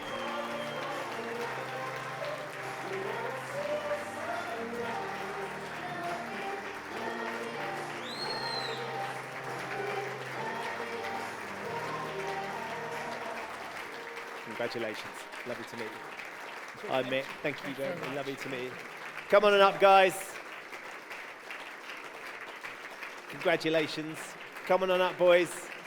Some of the boxers and the trainers from Dale Youth. I was just saying, Mick, it's very unlike a boxer to build his entrance, but you lot, crikey. That was longer than getting AJ to the ring. Stuck us right at the back. Put us right at the back. Hey, look, congratulations Thank you very on much. winning this award. It's been an extraordinary time for all of you, the boxers and the club and the community as well. I can't imagine what it was like to go through, Mick. Take us back to that night when you had the phone call and you heard that the tower was on fire. Unbelievable. I mean, we was training boys for the championships, left the gym at 10 o'clock. Jamie rings me at 5. He said, Mick, all the places are on fire. I said, you're joking. Can't believe it. Just unbelievable. Undoubtedly, as Jamie said in the film, you had friends and you had family members that were part of your boxing club that were in the tower. There's a couple of fellas in there that we knew, whose younger boys boxed in the junior section, and one of them died. Yeah, I went to the funeral, and it was heartbreaking. He used to come in and watch the older lads train, in the evening, and we see him the night before. You just couldn't believe it. Just could Can't not believe imagine it. how tough that was. It was very hard, very hard. And was there ever a sense, I can see the boys looking very proud to be here as part of Dale Youth now on the stage, but was there ever a sense that, maybe that was it, that Dale Youth had finished? No, we've been there too many years, been 40 odd years now, and we still enjoy it, so we carry on. Does he still keep you on his toes, boys, yeah? Too right, undoubtedly, all the time. We saw in the film boxing legend Barry McGuigan coming down and surprising you. What was it like having Barry come in? Last week, we couldn't believe it. We was all training and door opened and without my glasses on, who's that? We've had a bit of that tonight, haven't we? And he said, I'd like to tell you you've won this award. I said, brilliant, can't believe it, but... Right, you are very, very, very worthy winners of the award, and I'm delighted that Barry wanted to come down to present the award for you tonight, along with England's greatest ever rugby league player, Martin Offiah. Thanks very much. Well done, Charlie.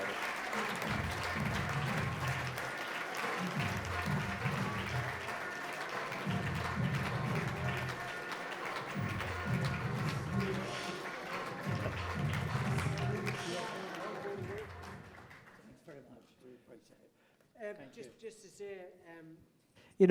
this guy's been around. I think it's your 4th decade, correct, in the club. 4th decade in the club.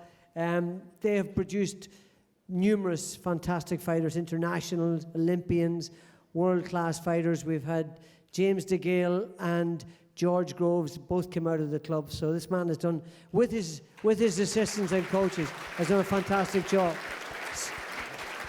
So despite the tragedy that they had to endure, nothing's going to hold this guy back and nothing's going to hold the club back. They're absolutely wonderful people and nobody could be more deserving. Martin.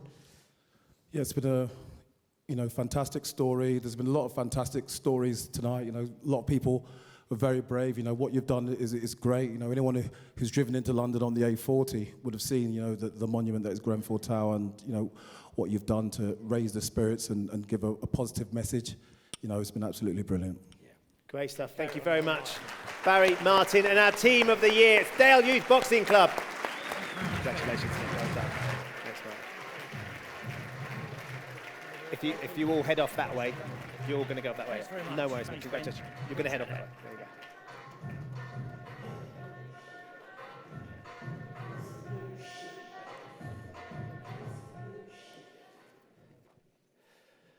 Just a remarkable, remarkable story, isn't it? And the fact that Mick and the team were determined to keep the club together just weeks after that extraordinary tragedy is testament to their enduring spirit. So very well done to them. Now, our next winner was in the fast lane to the top as one of the world's most promising young racing drivers when a crash happened and put paid to his ambitions. But this inspirational young man simply refuses to give up. Having a look through passes, Jamie Sharp goes through on the inside line, so up into 13th place. You can see they're all scrabbling around for grip. Oh, no! Oh, that's horrendous!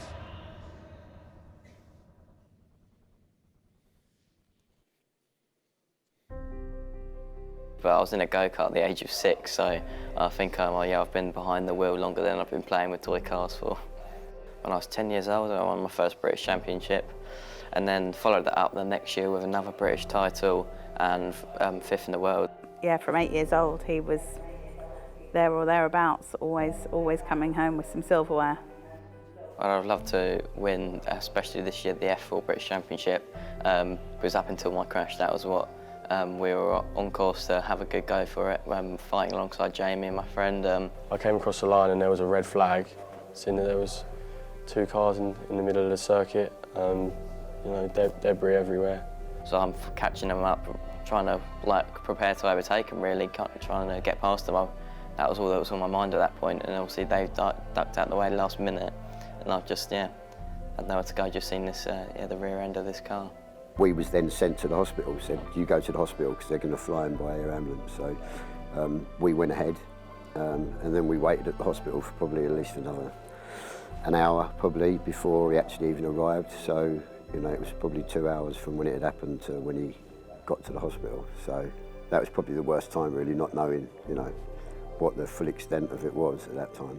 I kind of knew when I was in the cockpit that the injuries were bad, like life-changingly bad, so I guess it wasn't really a shock to me when I woke up to see that my legs, they weren't there no more. Sitting in a bed for 3 weeks, not using any muscles, it takes its toll on your body. That really drained me physically and mentally. You think when you first try and walk on prosthetics, the first day I can really remember vividly of me thinking, wow, this is extremely difficult. And when you've seen people walking in the streets with prosthetics on, you kind of take it for granted that it can't be that bad, but it really was a tough process. As soon as I woke up, that was the first thing that was on my mind, is how I could make it work. I wanted to get back behind the wheel of a race car. He's 100% positive. He's in his head. It's all about moving forward. He doesn't look back. He's about moving forward and making it work for him, and however best he can do that with hand controls, engineering, whatever it's going to take to racing again. If I was going to have this injury, I wasn't going to let it bring my life down and bring me into a bad place. I wanted to carry on the path I was on. Yeah, we've been coming down to the Carlin factory and using their race simulator since day one. They really kindly offered their facilities to me. I think we're going to work together and hopefully come up with something really exciting that's going to win us for both titles. At the end of the day, I don't think there's anything stronger than the human spirit. And Billy Munger has that in spades. I mean, he puts everyone else to shame, really. I've never seen anything like it. The motorsport community were unbelievable. I had people like Lewis Hamilton, Jenson Button reaching out to me, giving me their support. I didn't think that they'd come together like they had, and I'm in debt to them entirely, really. We wanted to give back. Billy wanted to give back. You know, we've had a charity kart race that was for the hospital, for the air ambulance, and then he's done his track walk for the air ambulance again. He wants to carry on giving back to everyone that's supported him. And I hope if we can do a small part to help him on his journey, we'd be very happy, but you know, he's helped us on our journey as well. His mindset, his mentality, he's inspiring so many people who have issues, whether it's disabilities or have had incidences, and even for people like myself, you know, I think he's freaking awesome. You know, I look forward to racing you again and getting back behind the wheel with you soon. Ladies and gentlemen, the incredible Billy Munger.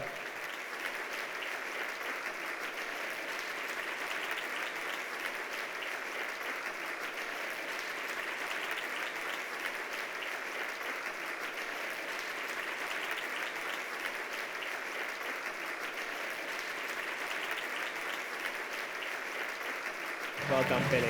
Congratulations.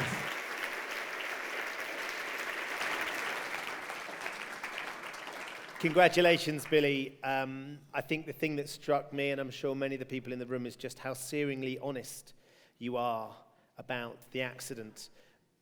Do you struggle ever to watch it? Because I know that, we've just watched it there, and every time I see it, it scares me and it makes me wince. How do you feel about it? Yeah, I guess it's quite a scary thing to look at, but I was revealed quite early on when I was in hospital. I saw the video of the crash a few times, and I guess for me that kind of helped a lot to kind of see it early on in the recovery so that I could get on with the rest of my life and kind of not live in the past. Did you ever have that unwavering doubt, or did that passion, did it ever sort of wave and think, do you know what, I'm not sure I'm ever going to get behind the wheel of a car again? No, from day one in the hospital when I woke up, I think the first thing I remember is 3 days after the crash, after coming out of a coma. That was instantly one of the first things on my mind. I think my mum, and she's told me stories of me coming out of a coma and trying to write down on a piece of paper who won the race. Never stop thinking about racing. You never stop thinking about driving. So when we saw you get in the simulator and you're behind the wheel, what was that like the first time after you'd had your accident? Well, the first time I got back behind the wheel was obviously behind the simulator, and in that environment it feels completely different to how it would do behind the wheel. But I think it was 11 weeks after the crash I first got back behind the wheel of a race car, and won my licence back for the right to compete again at the top of motorsport. Which is just extraordinary, isn't it? 11 weeks. We saw you talking with the guys at your race team about the intricacies of having hand controls on the steering wheel. How close are you to developing a car that you know you're going to be able to race well with? Well, the plan since day one, and since we knew that something like this could be possible, we've not stopped putting all our effort into it. And the plan is the beginning of the 2018 season, and that's when I'd like to be competing again. And hopefully not just going back to what I was doing before or something of a lower ability. My plan is to do what I would have probably ended up doing this year anyway, in British F3, that's the target. British F3. You wouldn't put it past him, would you? Just amazing. I don't know if you saw, and I'm sure you did, but we had young Izzy come up earlier on, who is a passionate trampolinist and now has got her eye on motor racing. For heaven's sake, her poor father. She equally wants to sort of look at some sort of driving like that. What advice have you got for her?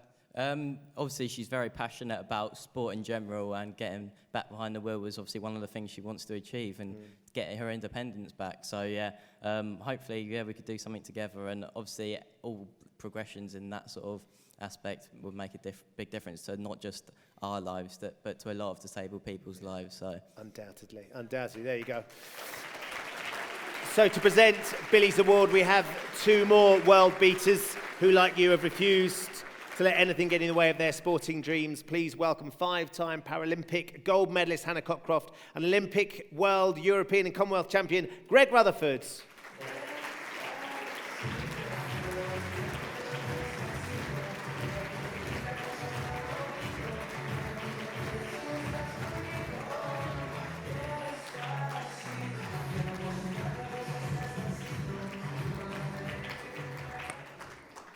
Wow, we finally meet. I've heard so much about you, Billy. What can I say? I once crashed my car, and it was literally like scraped a wall, and I wouldn't get back in it for a month. I was that scared. What you're doing, I mean, you are just an incredible person. You are redefining race driving. You're making it possible for people to drive race cars with hand controls. We never even thought that would be possible, and you've kind of dreamed this up, and you're making it possible. And for, getting back out there, not being scared, for just following your dreams and sticking with it, and not letting anything stop you. What happened to you would stop so many of us. I know it would stop me. Just keep going, because I know that you are going to be a champion. I know everything is going to come true that you want. You are absolutely amazing, and I don't hand that out because I don't like that word very much. So congratulations, you deserve this award. It is made for you. I think if we look at the 11 weeks that it took you to get back and get ready to drive again, I think we have a couple of footballers in the room here that have had a dodgy tackle and have lost about a season of their life. So to put that into perspective, that is amazing, absolutely amazing to be that quick. Yeah, they're on the table. Bit harsh on the footballers. Well, I've managed to coin an entire career off of injuries. There's more footballers than there's long jumpers, by the way. I don't think many of us, we all talk about, and there are a lot of professional sports people obviously in the room, we all talk about the hardships that it takes in order to sort of fulfill your dreams. But to go through what you've gone through, but to then still come back and say, do you know what, I want to do Le Mans 24, I want to get into Formula 3. I think we all agree that we hope that the rules get changed in Formula 3, and we all get to see you race, because you are an incredibly inspirational person. Absolutely. Brilliant to see. Thank you, Greg. Thank you, Hannah. And of course, the extraordinary Billy Munger. You know.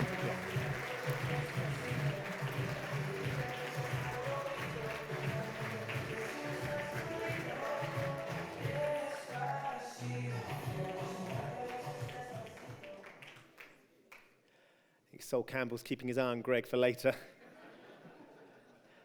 Talking of football, as England football fans, we know usually what we can expect in a tournament after usually a very satisfying qualifying campaign. We have a few months of feverish expectation. Then the reality sets in after a dull draw in the opening game. We tend to get knocked out as soon as we come up against a decent side, or Iceland. They deserved it. Iceland did. We don't even get the excitement of a Beckham metatarsal or an injury time penalty shootout against the Germans anymore. However, thankfully, this year, England's youngsters didn't just ignore the script. They ripped it up and they wrote their own.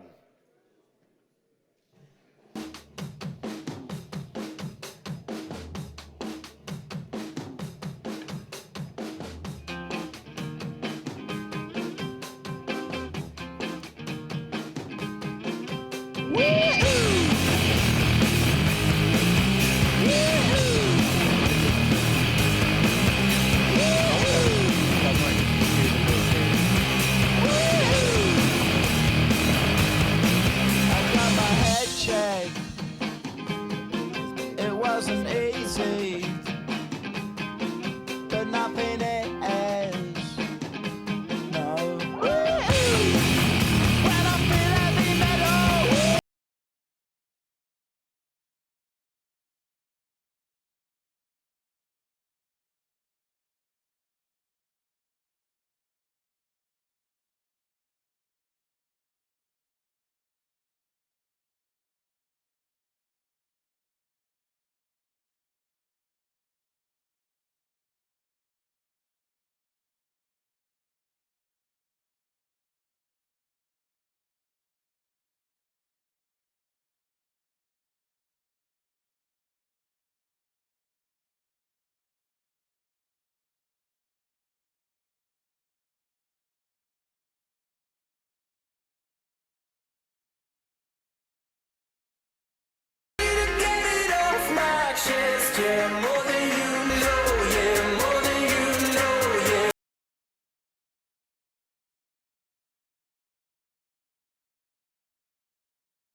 So to receive the award, we have the coaches and captains.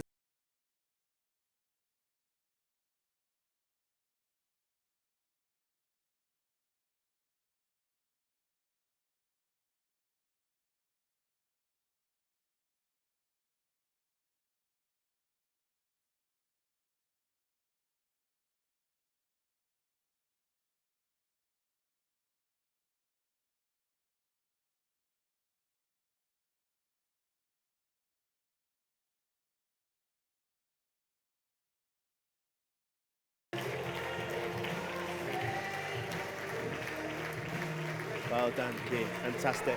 Congratulations. Well done, Joel. Very well done. Lewis. Paul.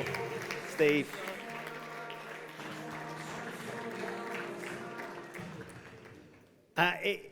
Keith, it's a bit like buses, this thing, isn't it? You wait 50 years for England to win a major tournament, then 3 come along at the same time. But that would be a little bit glib, because the reality is the planning has been put in place a long time ago for this to actually come to fruition like it did this year.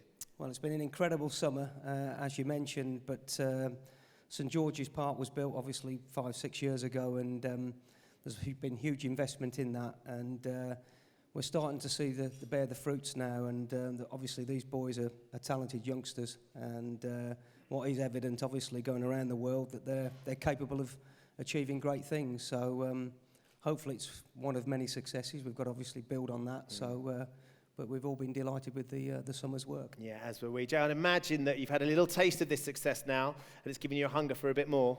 Yeah, definitely getting that sort of success at a young age motivates us only to get more.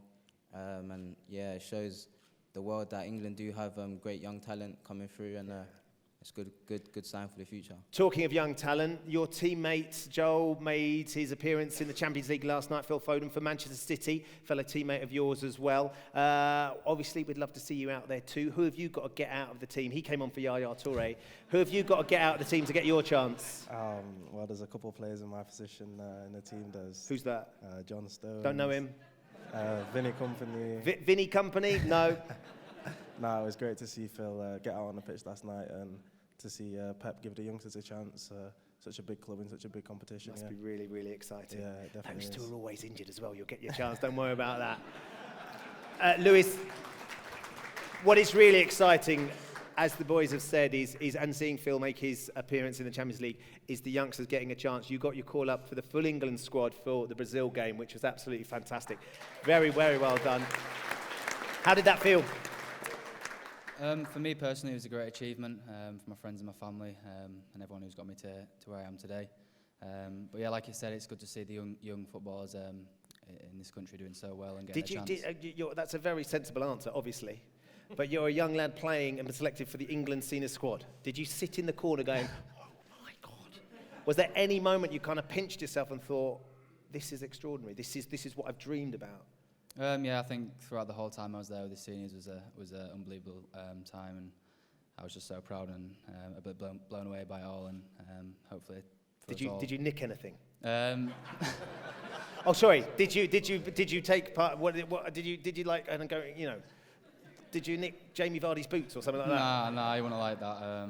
No, I just took a few T-shirts and things. A few T-shirts. That'll do, as long as you got something. I'm going to come to the end, Steve, because, of course, the last game of the three was the extraordinary final of your boys. Now, I was in the car, and England under-17s were playing Spain in the final, and it was 2-0. You were 2-0 down, and I was driving, I was listening to 5 Live, and I can still vividly remember the 5 Live commentator going, it's going to be very hard for them to come back from here. Get home, it's 2-2. Suddenly we've won the game 5-2. It's just the most thrilling thing as an England fan to watch an England team actually come back from being behind in such amazing fashion. Yeah. I was on the edge of my seat watching. How was it on the touchline? I was on the edge of my seat as well. Well, it wasn't in the plan to go 2 down, that's for sure. No, we were actually playing quite well, and it was against the run of play, and we managed to get one back just before half-time, and so half-time, as Joel will probably say as well, was pretty positive. I think all the teams are now playing in a way and with an attitude with real belief that they can do whatever they want to do, and I think all of the teams have shown that, and I think the final in India was a great example as well. But we did it in the way that we want England teams to play. We're working, obviously, wanting to do as well as we can in the events that we enter, but we're building for the future. You know, we're working towards the end, and that's building a senior team that can be successful in World Cups and European Championships, and we're making good strides towards it. Well, if they take any of your spirit and belief, undoubtedly Russia's going to be an exciting tournament for us. To present your award, we have a couple of old Lions joining us on the stage, Jermaine Jenas and Jermaine Defoe, and from BT Sports, Jake Humphrey.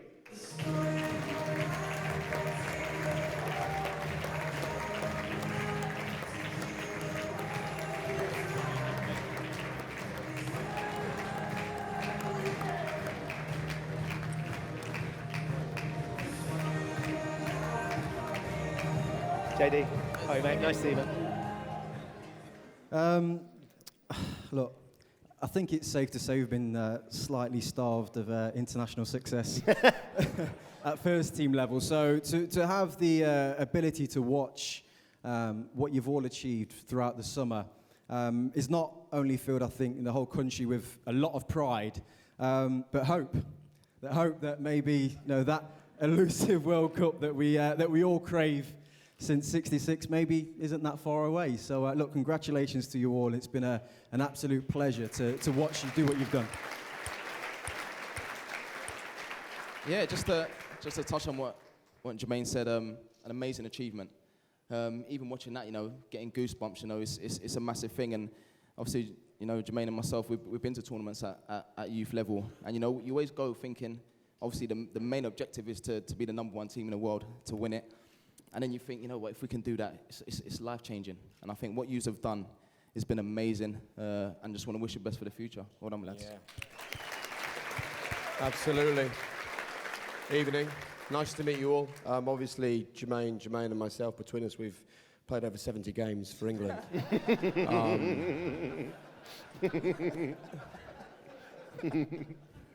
No, look, a couple of points. I think the first one is we are brilliant in this country at knocking footballers and disparaging the men that play our national sport. And you don't get even to where you guys have got playing for England at youth level without incredible dedication, remarkable hard work, supportive families and brilliant coaches. So first of all, congratulations from what's happened until this point. Amazing. But I think, you know, the key message this evening is we've all sat out there and been inspired by some stunning people in this room. I think, you know, for you guys, the three of you particularly, just remember, as inspiring as tonight has been, you are going to be inspiring the next generation. So just keep your heads down, work hard, be incredible, and remember you have a responsibility. No pressure. The country relies on you. Is that all right? Well done. Congratulations. Well Great done. stuff. Thank you, Jake. Thank you, Jermaine. And England's Young Lions. You keep that one. You keep that one. I'll take it.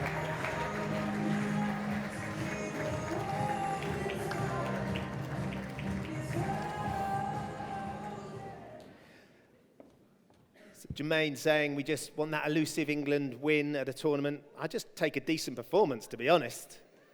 But those Young Lions, absolutely fantastic. Keep your eye on those boys as well. They were just brilliant.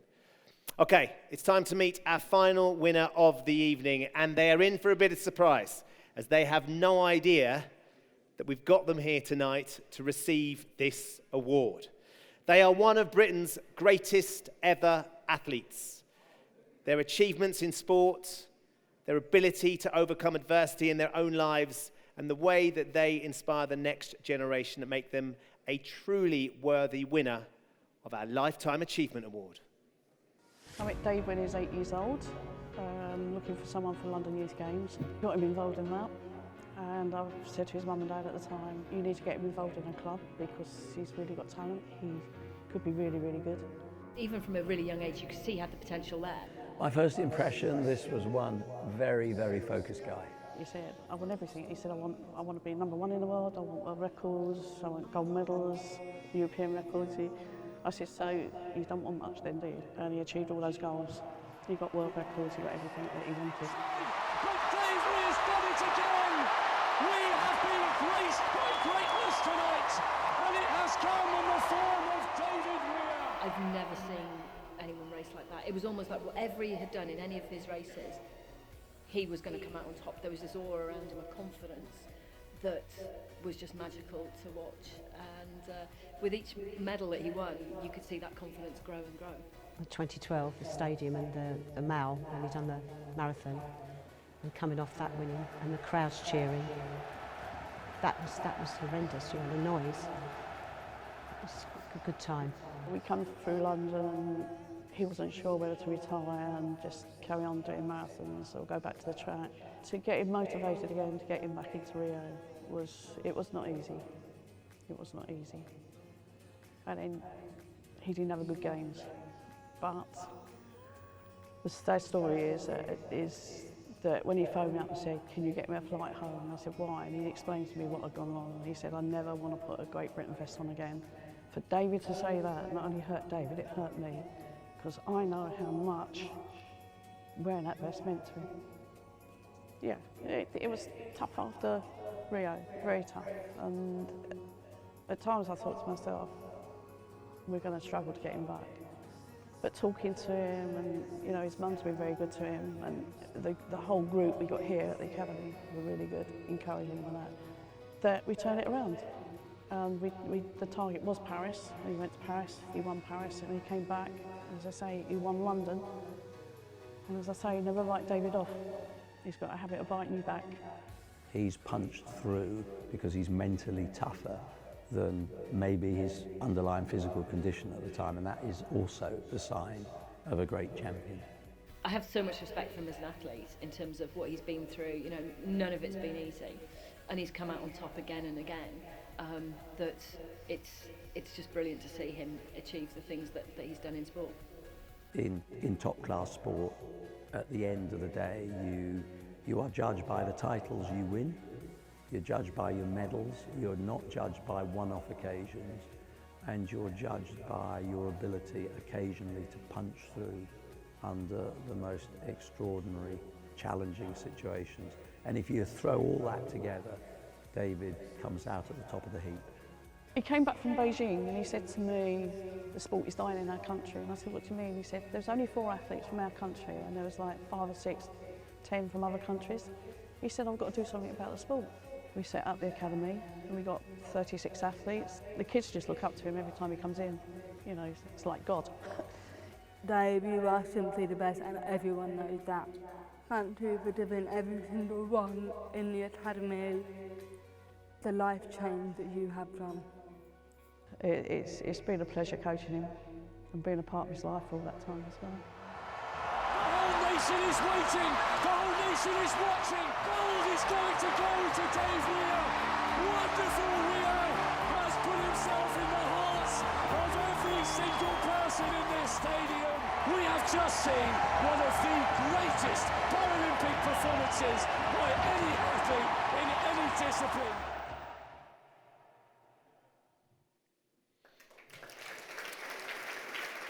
Ladies and gentlemen, please give it up for our Lifetime Achievement winner. It is the Werewolf himself, David Weir.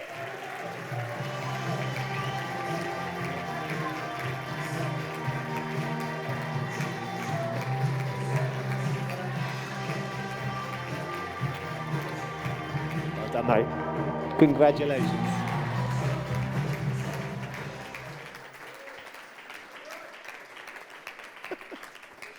You don't like surprises, do you? I fucking hate them.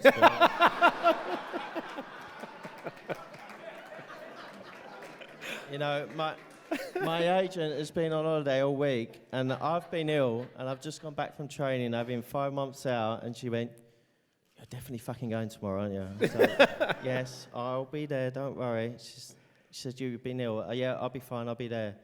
But I didn't have a clue what was going on tonight. Didn't have a clue. I was watching as we said it. My best mate, I've known him all my life, and he didn't slip up once. That's why. He only found out tonight as well. We thought it best to not tell him, just in case. Yeah. But of course, Jenny knew. Your partner in crime, your for over coach, 25 years. your You've met friend. her. She's Yeah, just an friend, extraordinary woman. Mother, everything. She's just the world to me, to be honest.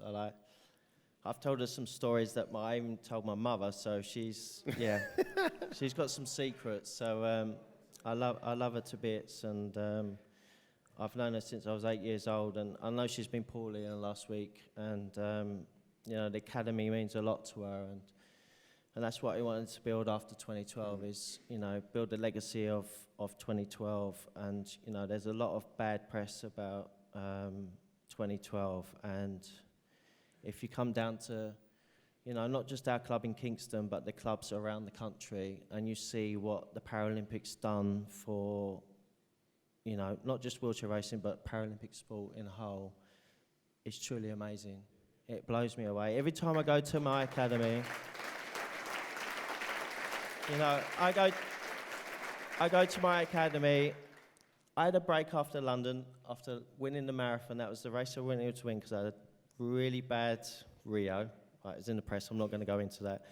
But I had a really bad Rio, and the race I really wanted to win, it was the race that I'd done from 8 years old, from the mini marathon. I wanted to win, and I've been going back for 5 years to try and win the 7th elusive tile. And when I'd done that, I just thought, do you know what, I just need a break from sport and just see what Dave Weir is. Mm-hmm. Instead of the media seeing this great profile as a massive icon in Paralympic sport, but I just need to live my life for a little while. And now I'm back into the racing, and I'm going to do the marathons next year and see what happens after that. God, it's great to hear, isn't it, ladies and gentlemen? It has been an extraordinary journey.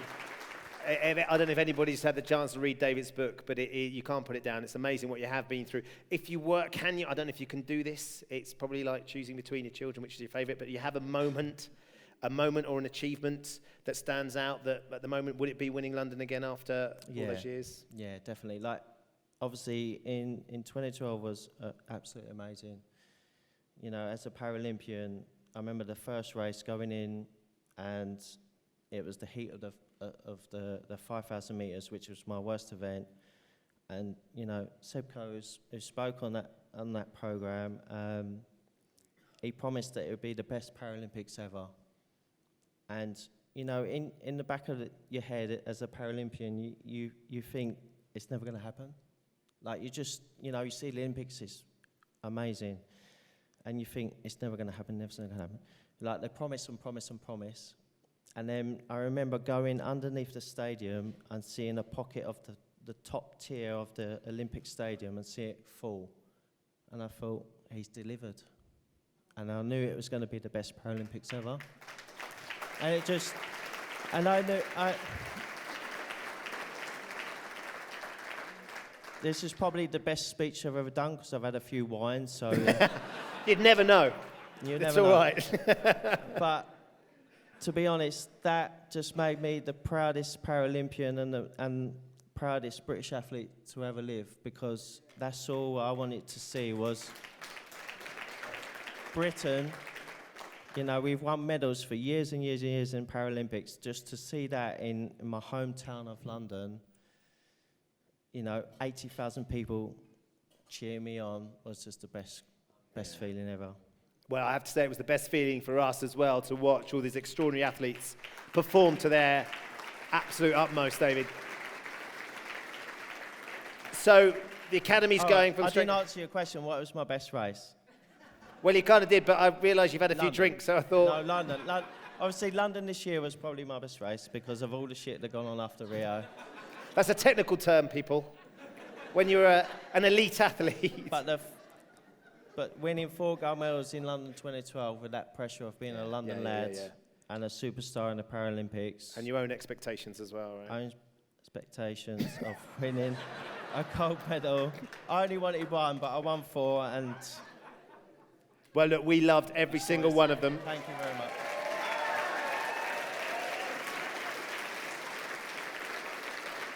And I don't doubt you're going to give it your all for the marathons next year. We can't wait to see you take that on and carry on this extraordinary legacy of yours. Now, amongst being a fantastic Paralympic athlete, you're a big Arsenal fan as well. So we thought, for one night only, come on, people.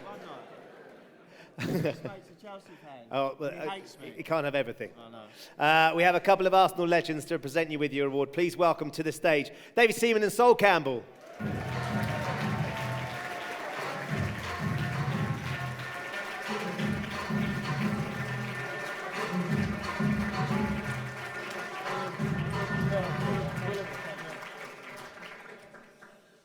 Well,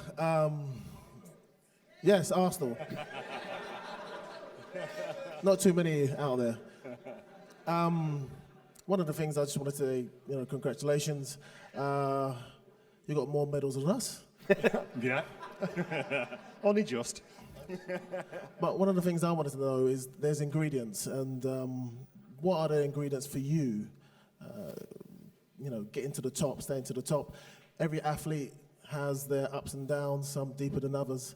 But in your words, what took it? How did you maintain it? How did you get up? How did you get down and keep on going? I just wanted to win. As a young lad, my brothers were in boxing gyms all their lives, and I used to see them perform at a high level. And I wanted to find a sport that I got that buzz of seeing them, and even my friends playing football in a Sunday league or, Little League, and as kids, I just wanted to do a sport that I could go back and tell stories. I'd done this in training. I'd done this in competition because they were telling me their stories. So I just wanted to come back and tell them stories that what I wanted to do, and I just carried on through my career. Fantastic.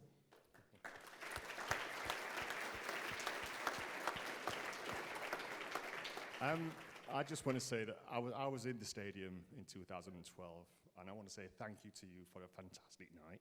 Thank you. You're an absolute legend and a true inspiration, so congratulations on your award. It's been a good few days to be an Arsenal fan, mate, hasn't it?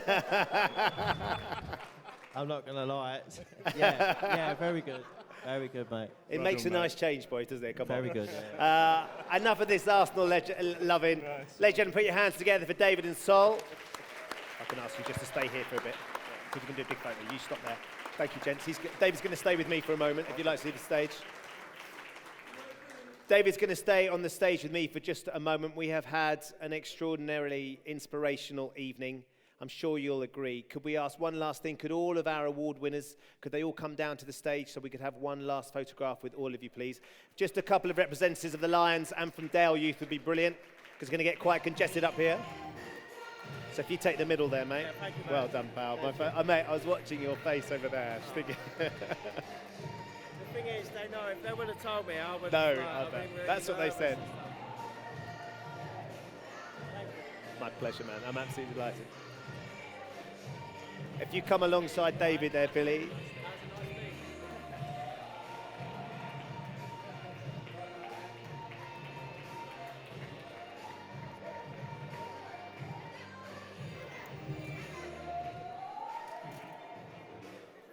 You got it, Karen. You come down the front here with Billy.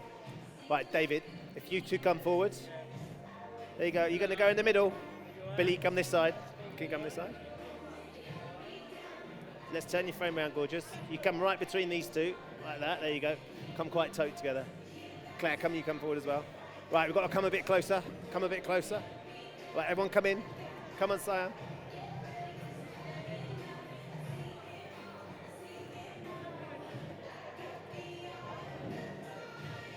We're going to do it's like a line-up now, isn't it?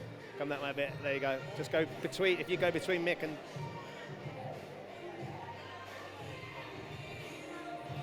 We've got everyone.